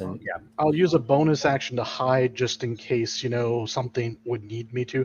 So I'm basically making sure to keep kind of a lookout for like anyone watching for me as I'm climbing. With my bonus action and notice, Yep. If you would like, you can make a perception check. There's a lot of blockage of the cliffs. You can't quite see up there, but maybe you'll hear something. I'd probably make one at about a third of the way up is when I'd start, wondering. That's plus 4, 18. You can hear the sounds of the tether up there, of the gear works, these heavy mechanisms muffled from behind thick stone walls. There's the sound of the night ocean, but otherwise, all seems to be well. You continue your climb, you get to the very top. You get up there, and you're on this, natural rocky landing, and there's a couple more boulders to get over, but, those are easy enough to get over. And you can see this side of the tether much more plainly now, and it has a number of buildings and stony stairways that are all clustered together, and they kind of stack up this ranking gradation of natural stone till it gets to the main platform landing at the top, where there's like a guard post and the actual entryway for the carts that you all went on previously. It's not a city, right? Size-wise, it'd be like a small town that's very compacted and, with vertical rises to it. A lot of tall buildings, multi-story buildings. So you see that in kind of a near distance, and doesn't seem to be much activity. You can make out there may be a couple lanterns lit from some maybe a guard post or just some kind of street lantern, but otherwise it seems like this place pretty well goes to sleep throughout the night.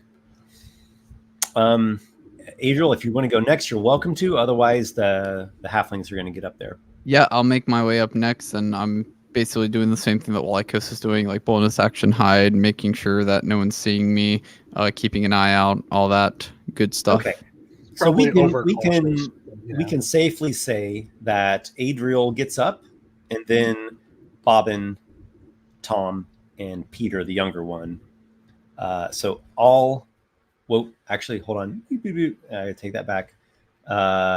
Peter stays in the boat. Yeah, he stays there. He's going to be watching out. Okay. So Peter's the last one. He's got He's got a couple of bags. One's a larger one, one's kind of a medium-sized one, and you see him take a short bow out of one of the bags, and he just sets it just on the bench that he's sitting on next to him, and he is watching and keeping a lookout. All right, if he sees anything funny, he's going to fire up a turnip arrow. If you hear that, we bail. Understood.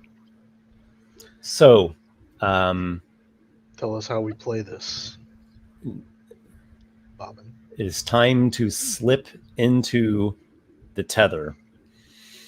You're following Jif, and he does not take the flat ground, the road leading up to the tether settlement.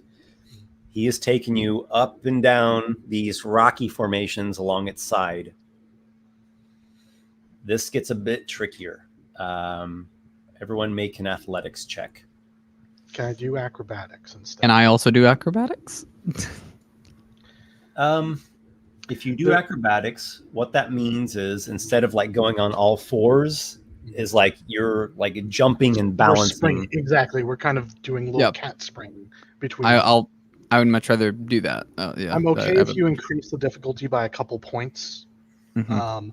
Hopefully not like 5 points. I don't think the difficulty, like the DC, would be increased, but I think if you fall off, the repercussions could be a little worse. I mean, considering the difference, we have expertise, I assume, in acrobatics, both of us. So I don't have expertise, but I do have +5, so I still want to take it. Yeah. I have +11, so it's a little bit better than my athletics. Mm-hmm. Yeah, I didn't take expertise in athletics or acrobatics. I took it in stealth. I think perception. I had to for some reason. Stealth perception. Nice. There's something acrobatics was a prerequisite with expertise on one of my wonders. I debated taking the expertise for acrobatics, but like it doesn't come up super often, so like that's why I may not even have that wonder anymore. I don't remember. It might have been Cat's Claw actually. So it's what it is. But yeah, I will do. Yeah, I will go for the acrobatics as well. So, Esper. Yeah, I'll take the 14. Does a 26 do it? Okay, so Walykos got a 26. Adriel got a 14. Rolling for Jif, who's doing athletics, like the climbing thing. Before you roll for them, I just want to ask a quick proposed rule thing. Sometimes if you succeed so well, you can kind of cover for someone's mistake. Like, I remember whatever the DC is, if I exceed it by 10, could I like cover for someone else if they're about to fall? Like give up 10 difficulty that I would have needed, to, help them succeed. Okay, sure. Just a little house rule that I remember from another game that was cool. You say that, and then I rolled really low for. Well, that's why I wanted to get it out of the way now, so it would be fair. I wouldn't be just making it up, So, Walykos and Jif and Tom are navigating the tops of the rocks and the boulders, and doing so with grace and proficiency and all kinds of wonderful skillfulness. Adriel, you leap. There's one leap that's like the tricky one. And you get to the top, and you're just like, okay, yeah, almost falling. You feel your heart beat for just a moment there, and you're just like, it's starting to get a little bit steep because you're trying to like get up. Apparently, Jif has this wall that he's going to try to get over, and if you get up these rocks, you're going to be able to get over this wall pretty easily. Mm-hmm. Bobbin has a bad slip. He has a bad slip, and Walykos, you with great agile coordination grab him, and he kind of swings over to the side in your grasp, and he grabs on awkwardly, and bangs against the side of the rock as he's hanging on to the top of it with one hand and your hand with the other. Oh, shit! Calm down. I've got you. So he kind of muffles his grunts and stuff, and you get him up on top of this higher rock, and he has to take a minute, and he's like, you know, Mhm. so that it hurt, but it would have hurt a lot more if he would have actually fallen off. Yeah. So Adriel will sort of like turn around and he got sort like of whisper a like, 1 bludgeoning damage instead of 3d6. I yeah, got you. Adriel will definitely turn around and say, "Is everything all right back there?" We're fine. We're fine. Jiff says, Okay. You're getting too old for this, Bobbin. Well, I'll be able to retire once we're done with this, won't I? and you finish your climb up the rocks, and then Jiff like he does this like jump out and he grabs on to the wall and he like gets himself over the wall. And then he throws over your silk rope, Adriel, with the grappling hook on it, and he affixes his end on the other side of the wall, and Bobbin affixes that end on that side, and you just use this rope. Or I guess if Walykos is of such an inclination, you can try to just do the jump like he did. I was gonna say, how high is it? Because I get to add feet onto any jump. Yeah, you could do it. Want to be a bit of a show off, yeah? You could do it. I don't even think you would need to roll for it. Because Maybe have to do an acrobatics check because you're like going to be jumping from rocks across a little. Well, I've gulf, always right, considered a onto running start. wall. Just so that you know, even without a running start, I consider to have a running start. So It's not really a matter of distance for you. You can It's make just the distance. it's just you trouble. wanna It's a see matter me- of leaping from rocks over a drop, like it's a mental thing to make sure that I don't stumble. It's a balance thing. Exactly. Because you're landing on the top of a stony wall. A dirty 20. Okay, so you jump with your goat's grace from the rocks over this like I don't know what we call this, a stretch, a gulf, right? And you land atop the stony wall, and then just like I feel hang like I down just the kinda side and crouch. then drop down. Yeah. You just drop down like 7 feet or so, and you're there like with these tall buildings rising up, and they're pretty well packed into each other. So you're not in an alley, you're just in like a nook where just the angle of the architecture of one building is running up against this wall. So you're in just kind of like a little wedge spot. And then Adriel and the other halflings, they come along the rope and then get over the wall. And I want to just blend into the shadows after I get over, just in case, you never know when a watchman's going to walk around. Yeah, and I'll also do the same once I get over. I would And also. as soon as I said that, Esper's like, let's see if a watchman's walking. Yeah. Yeah. Adriel definitely like right after he gets over, he's gonna put his hood on. So right as just real quick, where you are, Yes. you are like well inside of the tether. You just the rocks that you went up there and the little rope trick he did, that got you quite high up. You're in some like the upper echelons of the settlement, and so there are these like large, almost square tower type rising buildings to both sides of you, and then you can make out like the walkway between the buildings, right? And you see like this short set of stairs, and then a little landing, and then there's another set of stairs up to the main platform where people load and unload from the carts. So you're here amongst like the top, you're like the penultimate echelon. We're on the tier, or the highest tier. Yeah. And the buildings here are like the big, hefty, nicer ones. And so right as Bobbin is about ready to say something like, this is, he gets like half a word out, and you all, there's voices in Elvish. Did you hear that? Let's go take a look. Someone heard something. Yeah. So stealth time. I need you all to make a quick decision. Someone heard something, and you hear boots coming this way, and you even see like a little bit like of a bob of like a lantern light, like a radius of a lantern light coming this way. Walykos? So I'm gonna. Well, I need to know what the immediate surrounding is because I want to hide, but I need you to tell me what my options for hiding are. Okay. You've got the wall behind you that you just came over. Okay, wall, yeah. There's like a deep wedge or crack where this tall building, the angle of the architecture like comes up against the wall. The building goes up pretty high, It has windows with like shutters. Perfect.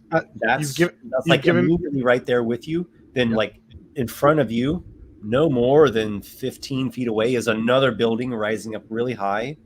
And then once you leave this nook that you're in, there's the cobblestone walkway and other buildings out there. There's stairs going up to the one side, stairs going down to the other side. All right. Well, you've given me enough. You said there's a wedge between the building and maybe two buildings almost. I'm going to use them to do you know what I'm talking about when I say I'm going to climb using the two buildings up, and then I'm just going to pin myself kind of between them, just like hold myself in an impossible place where no one should be able to be. Okay. And they won't, if they don't look up, they're just going to be like, oh, that's weird. Don't look up. Don't look up. Don't look up. And I'm also going to try to blend as well, obviously. So even if they look up, they might be like, huh, that's a weird rock, like part of the building, how it hangs. So is your blend one of your wonders, or is it just a... It's just a stealth That's thing skill. that I would like to do. Like Fade into Mist is how I'm going to bonus action hide after moving and doing all that. All right, cool. Make an athletics check. Certainly. Not acrobatics. All right. Well, that's pretty good still. Plus, looks like a 16. 16? Okay. Yep. So you shimmy up between the two walls and find a place to get yourself hidden up there. Adriel, what do you do? So you said that there was like two buildings I could go in. I could hide behind the wall or that wedge that Walykos was at. Those were the options. Sort of like a directly behind you is the wall. Here, let me do a quick little sketch out. Yeah, give us some visual. Yeah, that will probably help. I'm sure, and if I somehow made a horrible mistake, Esper, I'm relying on you to tell me a common sense thing that my character would know. But I'm pretty sure that I'm good.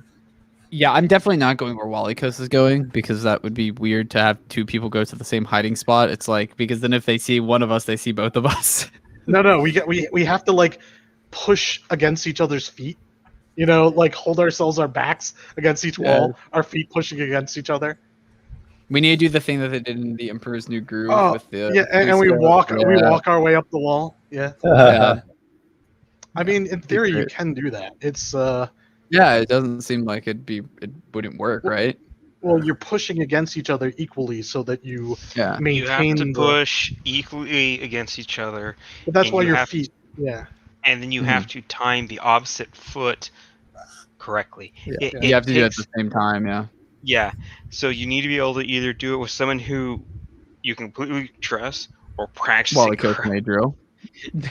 Practice it. Also, the closer the building is together, the easier, because the less you have to push, because you're getting more support. Yeah, well, the further away, it'd be harder. No, you actually don't want it too close, because then you have then you're not putting pressure the right way. Well, it's like a bell curve. Like when it's too far one way, there's a bell curve the other way. Yeah. Yeah, and if it's too far out, you can't push off because you have distance issues. It's like it's almost like you don't want walking quite there, but you want enough where if you were to lock your legs, you wouldn't be able to do it correctly. Well, we're just gonna have to practice this until we get it perfect. What better time than now? I've got a pretty decent sketch coming along. Give me just one little bit more here. I think Esper's screen froze. Oh, there it unfroze. Well, there it is. Am I back? You're back. Yeah, you're still looking down. It's just your hair was completely frozen, so I knew it wasn't actually live. So I've got a pretty good sketch coming along here that I guess was going to help you guys. Perfect. So just give me a moment here. I can't really change my action yet, but I'll take it under advisement.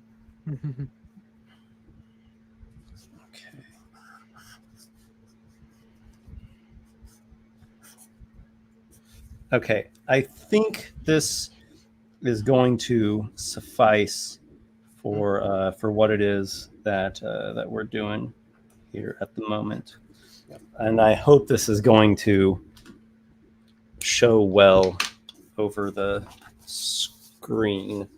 Yeah. Oh yeah. For sure. Oh yeah, that's good. Love your okay. sketches. Oh, so my go. fan is blowing it. Yep. Okay, so Zoom in and hence. There we Computer There we go. in hand. go. Thank you. all right, so you all are here. Got Okay. it. Okay. So what You I guys are- did, This is Yep, the wall that you just came over. These are the rocks you were going up. There's the cliffs. and I used the wedge Sand. right there in the V, between the building and the wall. Yeah, yeah, Yep, yeah. that is how I saw it in my head. Yep, good. Okay. So this is so weird because it's like opposite what I'm seeing on the screen. I Here, know. I can look. Okay, so here's like the main road. There's some stairs going up. There's like the main landing with the loading and unloading. These are like big, almost tower-like buildings of multiple levels. They have windows. They have doors. They have little side places. I've rolled to see like general objects in the area, like generalized urban objects, and it actually came up with a low check. So there's not a lot of like a box, a hedge, stuff like that. Barrels, Is actually low random terrain barrels. objects. Yeah. You also have your silk rope with it, I guess it's just tied off to something on this side as well. Now, when you say tied off, is it obviously like if someone's just walking in? I don't know if he actually tied it. He might have wanted it to be able to. I'll let pulled you off deal with quickly. that. You'll describe it. I'm sure. Do you think I think it's possible to put a grappling hook on both ends, and he just hooked him in. You guys hooked him in on one side. He hooked it in on that side. Sure. I mean, whatever you want, Esper. It is your imagination. That's it. That's it. I Just guess for me. like I would probably Should I not hold really- this back up? yeah. Trying to Thank you. think. There's 'Cause I don't not really a lot have of too many- places to there's go. not- yeah, there's But not. could you point on there where we heard the voices, where we think the voices Yeah, are? that's a good point. Because he might have more places to work with than he thinks, potentially. I have a better way of doing this, and I'll just need one See, more minute. he's putting little mini markers. Oh, he might be taking a picture of it. Go Yeah. go shit. full classic narrated adventure style and Yeah. put some minis on the paper. So he's taking the picture. He's going to put in the map tools, and we're going to put our minis on it. Becomes a And you battle actually, map. if that was needed, we could. I don't hopefully think it's that's needed. Yeah. theater of the mind. Boom, boom, boom, boom, boom. Okay. Well, that. Okay, give me one sec. Take your time.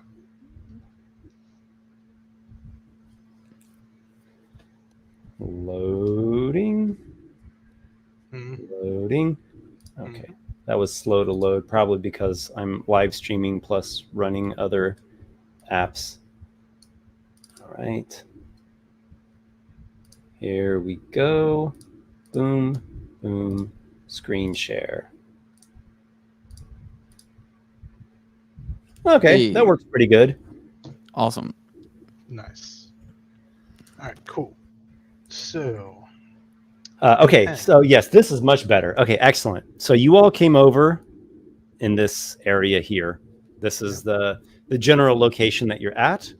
where the voices. This wall is like, from where you're standing here, this wall is about 10 feet up. So it's not super high Okay. up. It is a high wall, just you're up really far in the tether. Yeah. So it's So, from where you where are, are it's the only like 10 voices? feet to get to the top. You hear the voices coming from, and the light you see coming from this way. Okay, so you have a little bit of area to work with. How tall are the buildings? They're very tall, very tall. There's like 60 to 100 feet tall. Yeah. They're multi-storied buildings. Yeah, it seems like my only options really are go inside of a building or go behind the wall. Or climb up here with me. Yeah. Okay, so there's not a door immediately next to you, but if you dart out, you might be able to find a door and like lockpick and get inside. But the guards I'll might just, see if you run out. I think I'll just go behind the wall. That seems like the safest option. Over the wall. Yep. I'll just hide behind the Okay. wall. So you go over the wall. Do you want to do this quickly so that you might be able to do something else on the other side of the wall, or do you want to do it slowly and not risk messing up getting over the wall? Oh, are there other things on the other side of the wall that I could hide behind? How fast do you want to do this? Are you like hurrying as fast as you can, or do you want to? I'll be more careful. I'll make sure that like I'm Okay. more hidden rather than being. So if you want to be more unpredictable about careful, I don't need any check from you. You just take a moment, make sure you're at the right position. You leap up, you pull yourself over the wall, and you get onto the other side of it, onto a rock on the other side. Sink down so you're below the top of the wall. it. Seems All right, good. so that's all. That's as much as you can do, being careful. What are the others doing? That's Yes. the more interesting question. I'm going to go with Bobbin here first. Yeah. And Bobbin's gonna get caught, isn't he? Bobbin tries to clamber up over the wall quickly. Smart. He's so And- small. He's so small though. Yeah. And he is going quickly. So I'm gonna give him like two things. He's going fast. His first attempt did not turn out quite as well as he wanted, and like he gets up a little bit, but then his foot starts to slip, and he tries again, and so no, he's gonna be there like on the middle of the wall when the guards come around. And I Then, didn't go fast, so I can't even help him. Yeah. I can try something, but I need to wait to see what happens first. Mhm. Yeah. Tom does the same thing. He's having a hard time of it. He's rushing, like I said. And then he gets over the wall. He gets over the wall. That's He something. lands next to Adriel and kind of like, oof, like he just like rushed it. So he just like lands on his back. Yeah, I'll like put my hand up like shut up. Yeah. Jiff is trying to get up quickly and get that rope up with him. Okay, Good. so Jiff you have- is the man. He's like an expert in this sort of thing. So Mhm. he grabs the grappling hook, tosses it up at the same time, grabs onto a stone, pulls himself up, vaults over the wall, and like lands also next to Adriel, and like gets the rope. I don't know. He can't really do much because he did two things. But I mean, once he gets back, I'd probably like help get the rope So- down a bit quickly as well.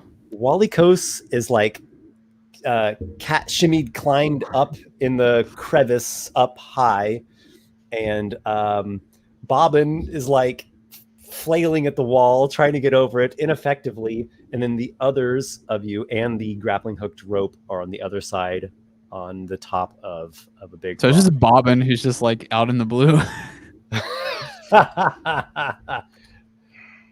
All right. I'm just gonna like. There's things You I can there. do. Yeah. You there, stop, freeze, hey, don't move. There are 4 watchmen.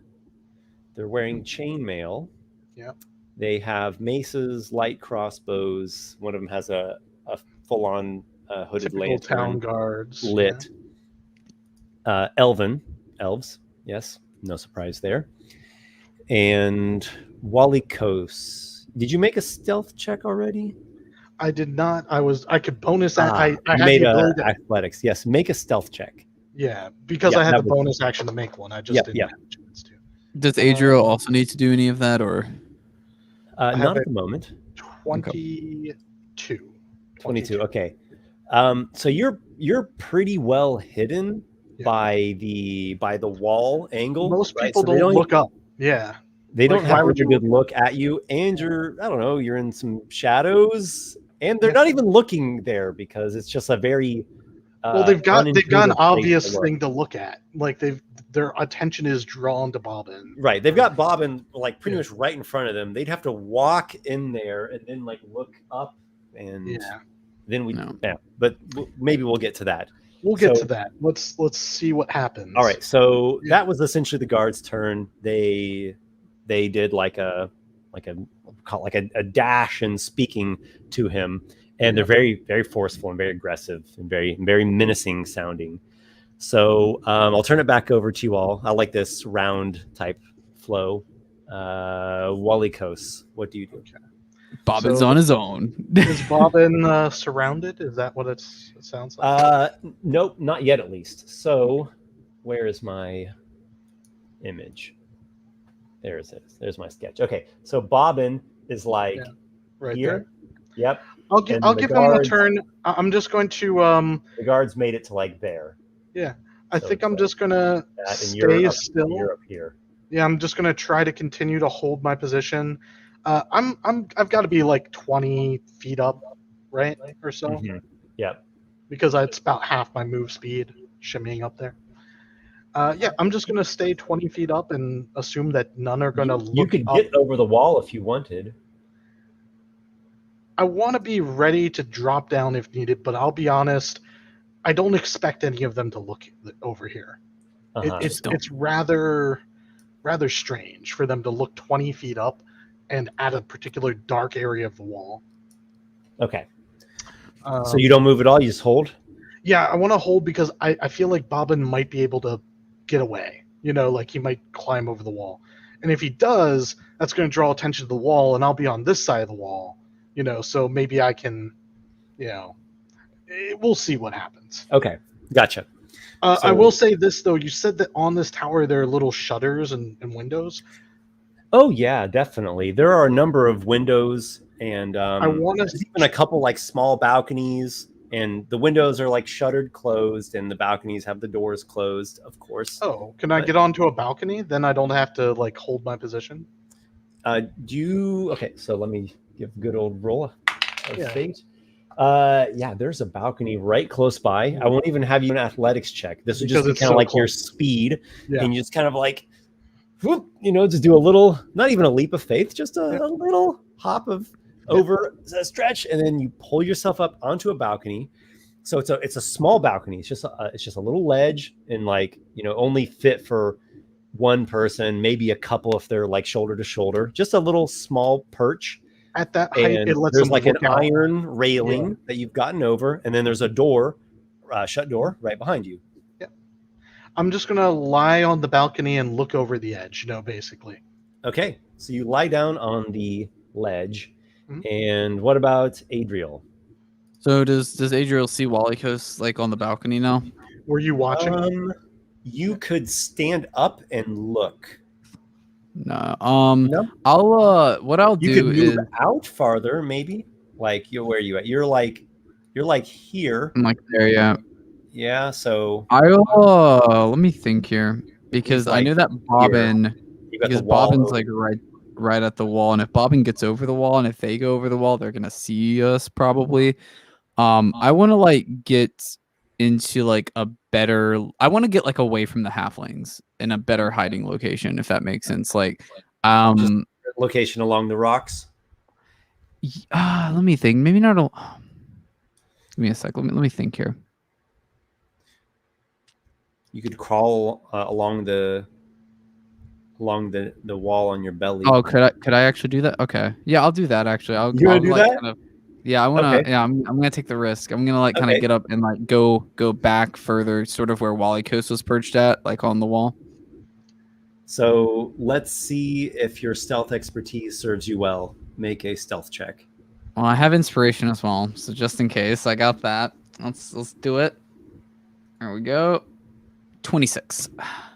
All right. So you carefully get yourself up onto the wall, not popping your head up as Yeah, and I got my hood on. Like, as least as possible, and you crawl on your belly along the wall until you get go away till you get like over here, and yeah, there's there's Walykos. You can just barely see him. You know, maybe his bird nose and a couple feathers, just like looking out from this little perch balcony with some iron railing.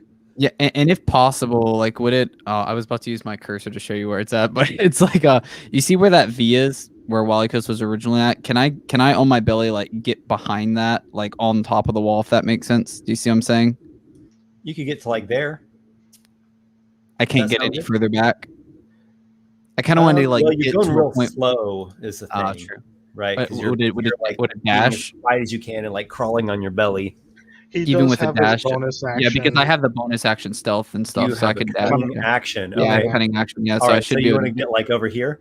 Yeah, exactly. Okay. Yeah, I want to be as far away from their side as possible. Yeah. Okay. Just throwing the halflings into the meat grinder. It's not my fault that they're bad at what they're doing. Yeah. Actually, what it all comes down to is I rolled really high on the Watchman roll. Yeah. Yeah, Well, you I rolled figured really it high was on natural the 20. you rolled really high on the Watchman roll, and Yeah, Bob so and they're like right screwed up. there when you guys came over. So there was nothing we could have done. Is basically what I hear. Well, if Bobbin had gotten over the wall, we probably would have been fine. I was bobbing now, and let's see. The guards yelled at him, "Stop right there! Don't move!" Climb that wall, or give yourself up. Maybe. Hey, Bobbin does not have any magic. He is not a spellcaster. He's gonna make an athletics check to get the hell out of there. Okay, he rolls decent enough that time, and awkwardly gets himself up onto the top of the wall, and over it. That's when he gets shot with a crossbow. Then See, this is exactly why Bobbin's over I here get along away with from Jeff this and halfling. Tom. That's exactly why I did. Say that again, Okay. Esper. Yeah, Bobbin's over there with Jiff and Tom. Okay. So, What are Jiff and Tom doing?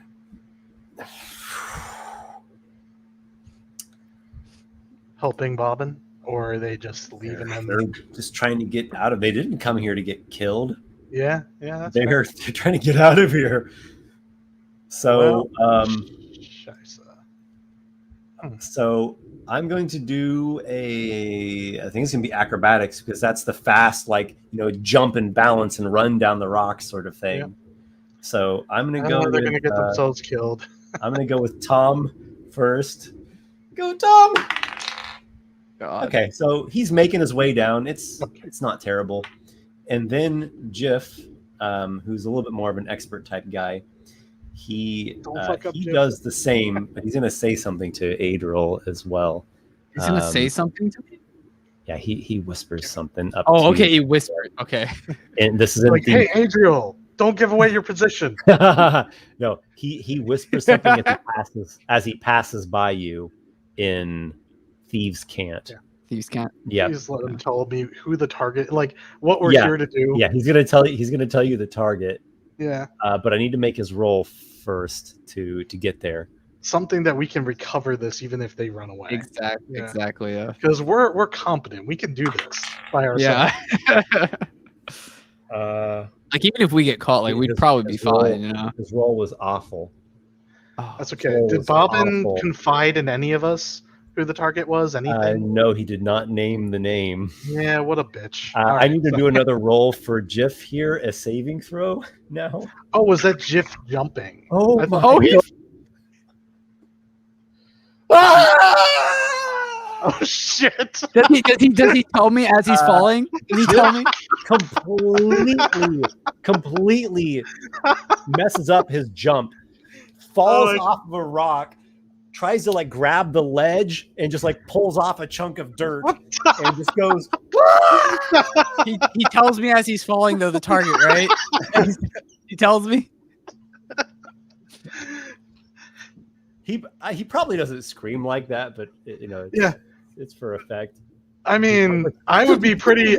Yeah, I would be pretty fucking scared too if I was suddenly free falling from like 300 feet or whatever. Yeah. How high it is. I don't think people usually scream when they free fall. It's too much like a kind of shock thing. It depends. It's Every screaming, situation like a lot is of air in different. your lungs and like I don't know. It's everybody's different, Esper. You can't. Okay, I'm gonna randomly roll it because that's the name of the game. Yeah. Come on, Jiff. Tell me as you're He falling the doesn't make a target. peep. He doesn't make a Doesn't make a peep. peep. He dies in quietness. Good job, Jiff. You at least died Jiff quietly. falls and tumbles and smashes his way down the cliffside. Buy hits a ring of the ledges, Featherfall next time. and it's the rocks and the waves I have a at the question. bottom. Does he land on the boat? No, No, the boat was over that way. Yeah, the boat, and then the boat's farther to the Oh, according to this okay. map, I was gonna say down. that would have been great if you did. nah, there's probably like a splash somewhere, and the guy's like, "Huh, that's weird." Okay, so we have rest in Continue. peace. Jeff. All right, so we that have, was we one. have a That was the couple- second round. a few What do the guards. guards do? Yeah, what Yeah, the guards? there's 4 of these watchmen. They just saw Bobbin scramble over the wall. And they saw Bobbin do that. So they are attempting to get up on top of the wall. Oh, perfect. And they're We can push shouting, them. they're shouting like, don't run. This is going to be worse for you. Get up How there, many- says one. Yeah. Do all of them get up on the wall? I'm really curious. we just push him. one- Adriel and we Walykos just- push the wall. Yeah. One I gets up on the wall using his speed. That's all it's taken for him. Yep. I'm going to see how many of them get up there. The second one does. The third one does. And the fourth one is struggling, so he's going to use his action to try again.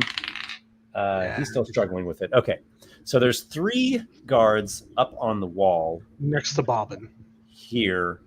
Bobbin is there.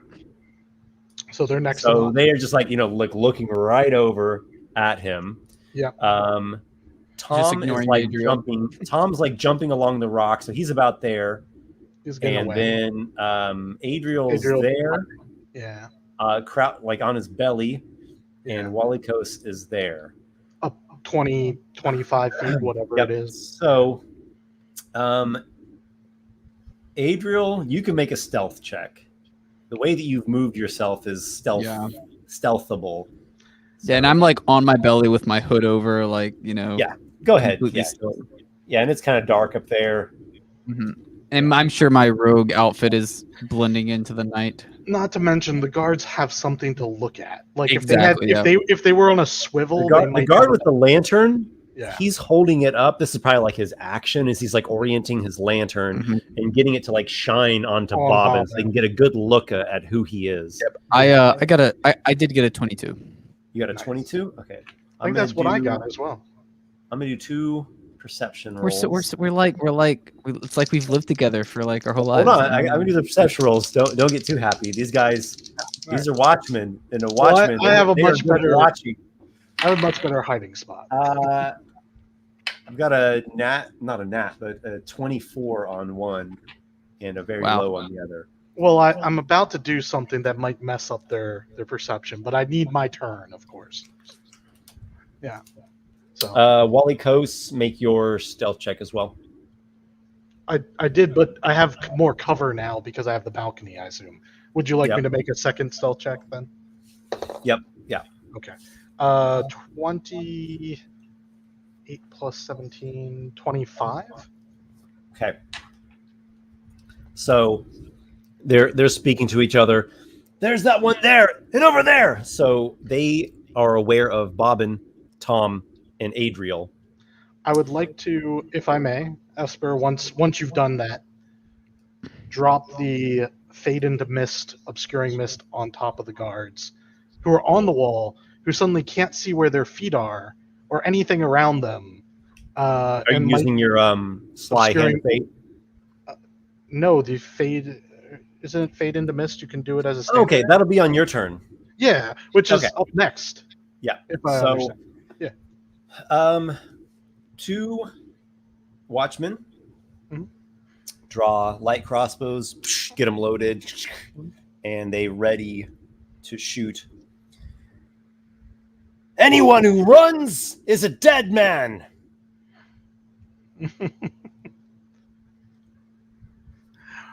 All right. So they shout out, "Don't move." That's Okay. that's the guard's turn. Okay, Walykos. Wait. Didn't they climb? Didn't they use all their actions climbing? There's their speed.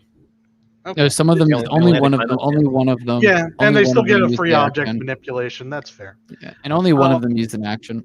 Yeah. I dropped the obscuring mist with my action, which shouldn't be observable to them, like because the effect is the mist appears at the point within 30 feet or so of me. I want to say, I forget how obscuring mist works. Unless obscuring it mist comes is off the of one. you in a Oh, does it come radius. off me? Mm-hmm. Hang on, I might be thinking of a different spell then. Obscuring mist. It's kind of similar to the fog cloud spell, but it Yeah, comes is off fog. of you. So fog cloud is the first level one. No, fog cloud is 120 feet range. It's not. It's similar to fog cloud, but it's not Okay. casting fog cloud. So It's just basically, mist will got off it. of you. All right. Hang on. That doesn't. Let me just double check this because I was almost certain that it worked differently. Let's see. 15. Okay, so it's not the spell. I thought it was as the spell in the wording. My apologies. Then never mind. I don't do that. Yeah, I thought it's that was- it's fade into the mist as Mhm. opposed to put a cloud over there. cool. Would Bolt of the Storm God give me away? Because I'm pretty sure it doesn't.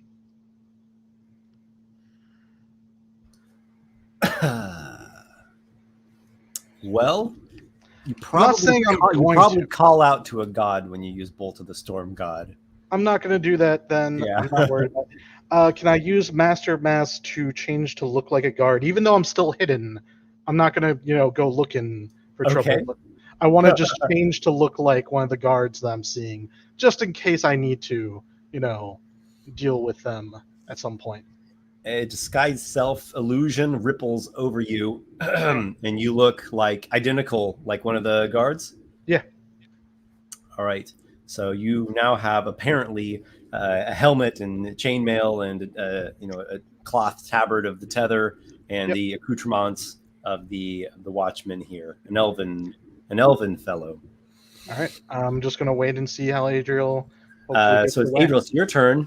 Two of them have readied shots with light crossbows, and they have yelled, "Don't If you run, you're a dead move, man." or you're dead." Yeah. And they've seen you, unfortunately. Mhm. Just How barely.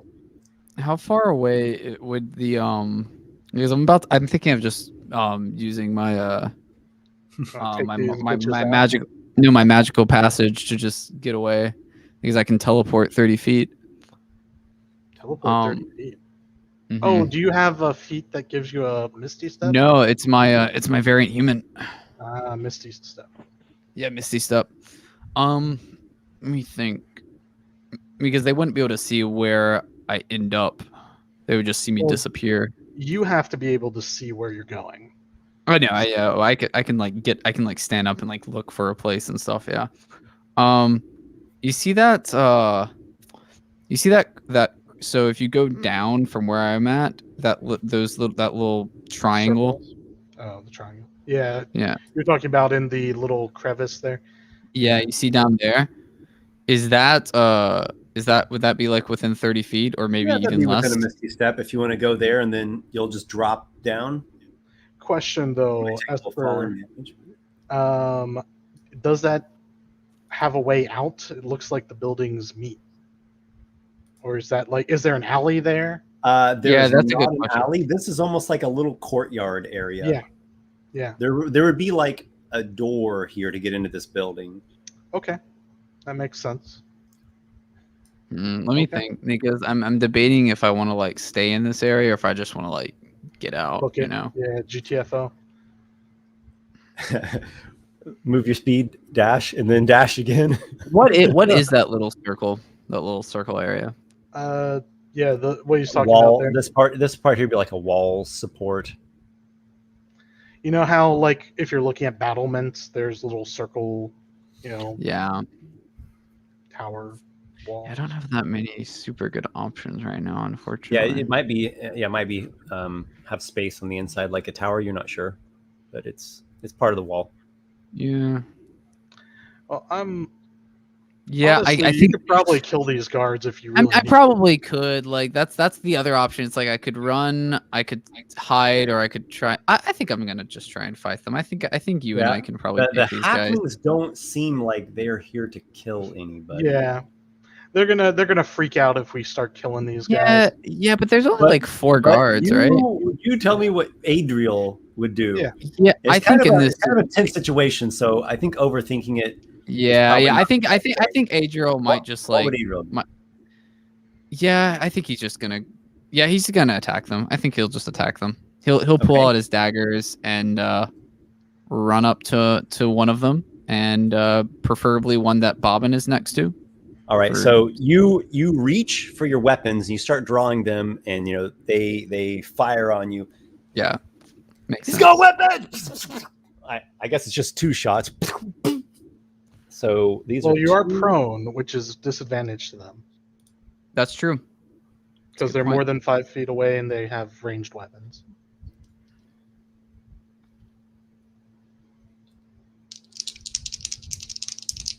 The first shot is a 23 to hit. Oh, That's that, No, does, no. Sorry. I've totally looked at the wrong thing. It's a 15 to hit.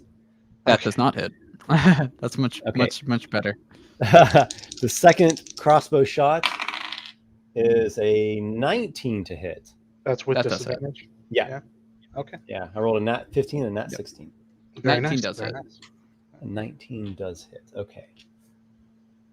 Roll with the punch, Adriel. You don't have that ability yet, unfortunately. I do not. I don't have a lot of Right. abilities until You are it's shot for 9 piercing damage, Okay. and the shot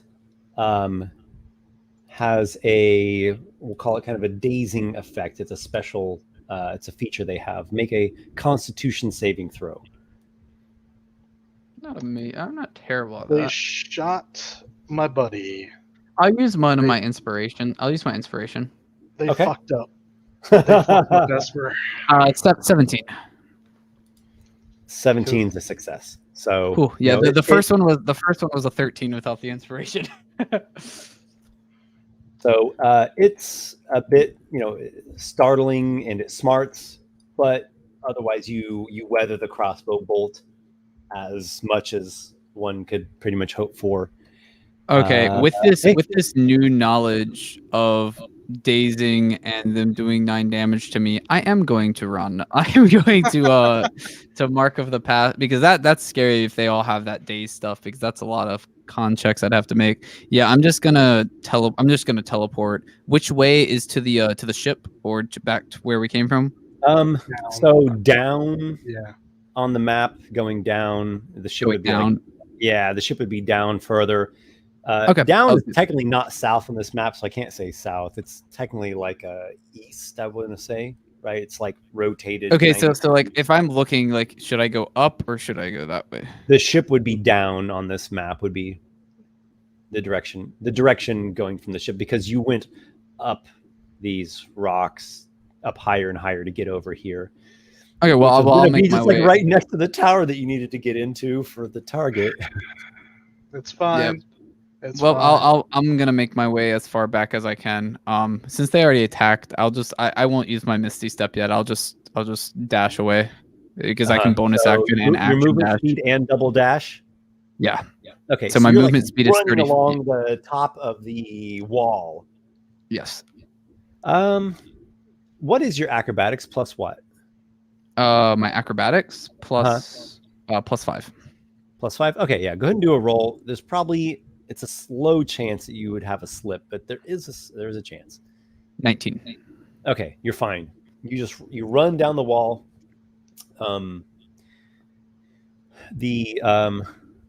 It decreases somewhat in. It's a slight angle that you're going down, but it's not anything too severe. You come to this tower or support or connector, and navigate the top of it. It has like a different angulature, but you nimbly and swiftly go, and you get like down quite a ways. So you're a fast one, but we already knew that. And then Bobbin, Oh my. What happens to Bobbin? Oh, Yeah, I just Bobbin. kind of left him. Like, sorry, Bobbin. No, this Oh. is okay. I think I can still salvage this. Oh, Bobbin. Yeah. All right. Bobbin. Because I'm watching all of this, so you gotta Mhm. tell me at least what I see. Bobbin puts his hands up. As he should. Smart. And then Tom, he sees the opportunity and keeps going down the rocks. Just go, Tom, go. Tom continues his bail. He's not as fast as Adriel, and he's going along rocks instead of a wall. Yeah. But on the plus side, it is giving him some good cover. Yeah. So Tom does okay. Yeah, his acrobatics check was good. So he leaps from rock to rock, and it balances the different irregularities and angles of the rock formations. And could I also quickly, like, while I'm running, since Bobbin was there, like, in Thieves' Cant, I would have said, "Don't you dare rat on us," as I'm getting out. Okay. Well, hopefully he won't. No, it's okay. I'm still here. This is very salvageable. Either that or I'll die and I have a new character. Okay, so the one guard again tries to get up on top of the wall. Yep. He succeeds this time.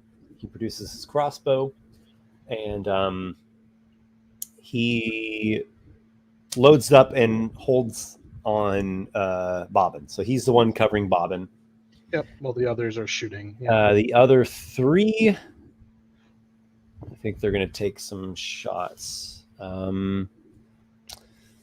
Should it be Adriel or Tom? Adriel or Tom? Tom has a decent amount of cover, though Adriel is farther away. Blah, blah, blah, blah. So flat AC or disadvantage. Yeah, exactly. They fire at Adriel. Seems legit. Sorry, Adriel. These are 3 crossbow bolt attacks. And it should be disadvantage, I believe, right? At disadvantage due to long range. Mhm. Would the knight matter at all, by the way? How risky these guys are, because I think there's probably a way they could do an acrobatics check and like come after. hustle. They along would the have wall dark vision if within they're a short elves. range. So But- it wouldn't matter. They might fall. Nah, they're not that kind of guy. Nah, come on, do it. I want to see him fall. Nah, they're not that kind of. Don't be a bitch, They're not Esper. acrobats. No. They have Alright, a well, let's- decent They have a kind of decent dexterity, but they're not acrobats. Okay. That's Well, let's hope it misses. All right. So here's the first shot. These are with disadvantage. Yep. That is a 17 to hit. That just hits. I have a 17 AC. Ooh. Right. Then Did he have any sort an of cover, 8. anything? No, a 9. So it'll obviously miss. And then natural 1. Okay. Okay. So 1 hits you. That hits you for a 10 piercing. Ooh, Okay. that hurts. And I make a Constitution saving throw. Let's hope I pass. Nope. 4. 4. Okay. So the dazing strike hits you, and it reduces your speed by 10 feet. That's not too And you bad, cannot actually. take reactions. Okay. Okay. That's actually not too bad. I thought it was going to be like a sleep thing. No. No, it's not a poison or like a. No. No, it's what it is. What it is. It's what the Watchman soldiers can do. So Yeah. they're trying to stop you from getting away. They move a little ways down the wall, but like they're going about it like, one step at a time, being careful. Yeah. So they don't cover a great deal of ground. They're probably 100 feet away from you at this And with point. your cunning You're action, even you're so minus fast. 10 feet. Yeah. Yeah, it's not too bad.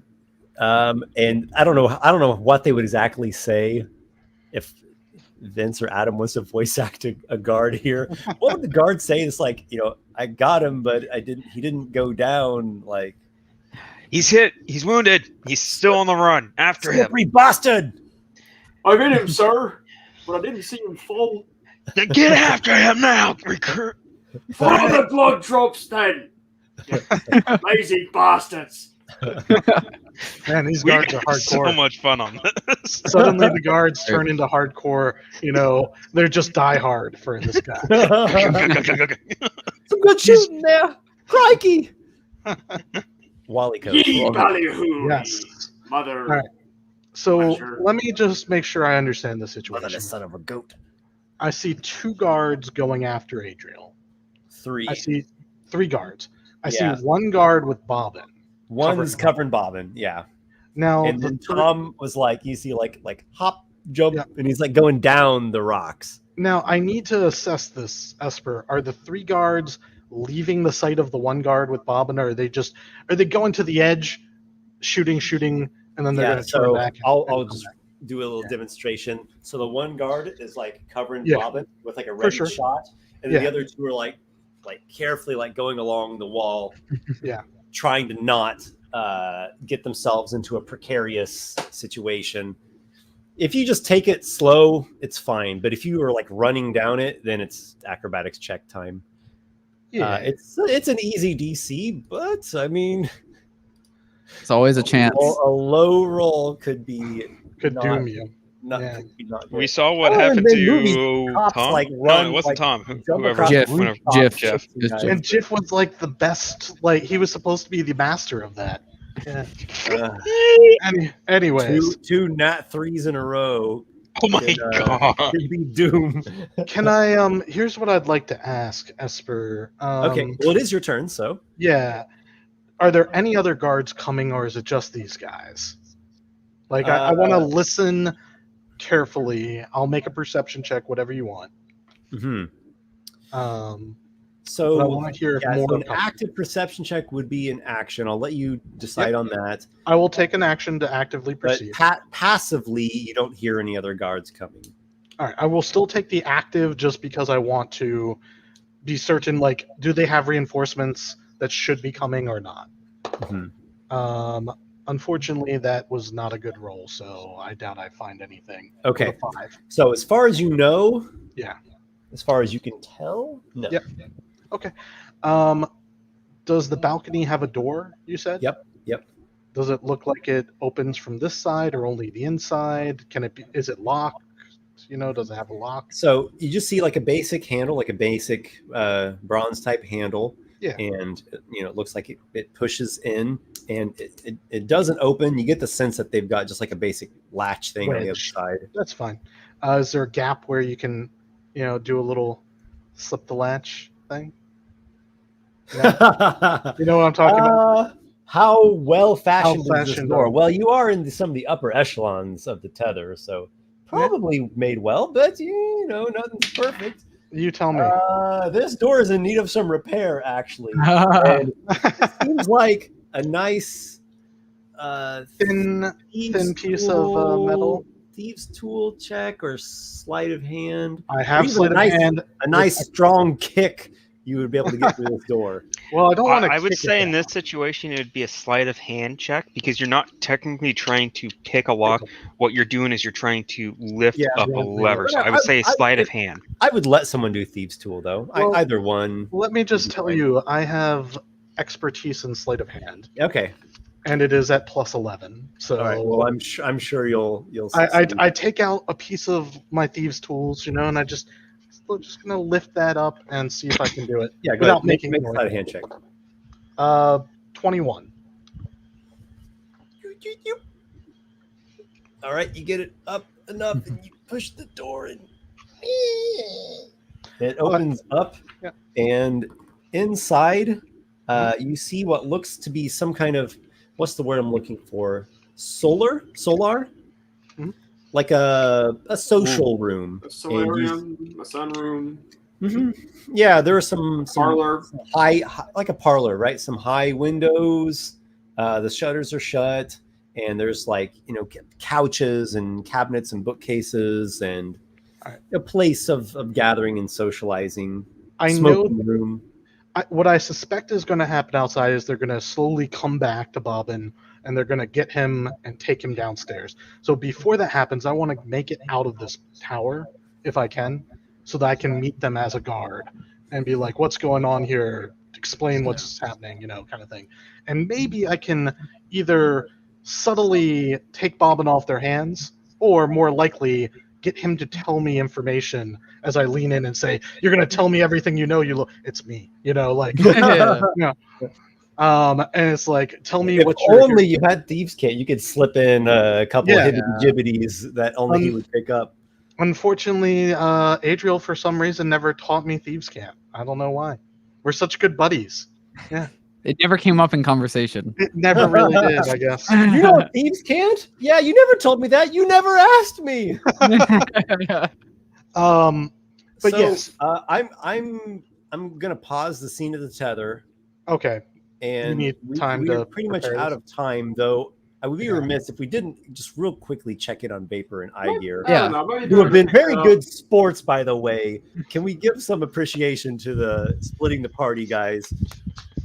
You'll have your moment. Don't worry. Well, I was actually going to say it might be a little bit better to just pick up next session with that, just for time's sake and actually having a chance to. Well, it properly might explore still everything. be us for a little while because I have stuff which I'm going to try to do. But I want you That's two to fine. get your own, like, on the boat scene, whatever you're doing. Right. You know. Right. I mean, Aygir had his thing at the beginning with Dog Shin Quadrant Egg, so I'm But fine this is a with bit more than that. This stuff. has dice rolls and fun, you know. So that. Well, we understand. that's fair. All right, If a so little bit would anyways, fit, then we'll just end by saying that Vapor and Aygir are embarking onto the Walking Squid and Yep. are going to be setting sail for Barnacle. Okay. And we'll Vapor's have- got his hood up because he does not want any more meeting of people coming up asking him how he freaking dealt with the storm. so Vapor. Hey, you now have a nickname in the flotilla, Yeah, what was Zephyr. that nickname? Zephyr. Zephyr. So Vapor, or should I say Zephyr? Have you ever seen a squid walk? Oh, No, that's I've not. the figurehead. The figurehead is like a squid, like standing up and like doing a fancy strut. Has like a cane in one tentacle. One of the forward ones with the little grassy thing on it. Oh my god. Well, I guess. No, we'll but I have seen octopuses dance. Very strange. I'd like to see that someday. No, you don't. Oh? You wouldn't like to be under the sea in some octopus's garden as they dance? No, because this octopus, let's say, was dancing to attract food. That sounds less than pleasant, assuming you're the food. I wasn't, lucky enough, but it still was not pleasant once it caught the food. Just a final thought. I do want to reiterate that I do appreciate splitting the party. I am a dissenter of the popular opinion of never split the party. Now, staying together is safety in numbers. So, yes, we all can probably agree on that. But it's very interesting when you split the party because you get into interesting shenanigans, and I really like that. Especially if you're not like in a dungeon or otherwise heavily combat-oriented thing.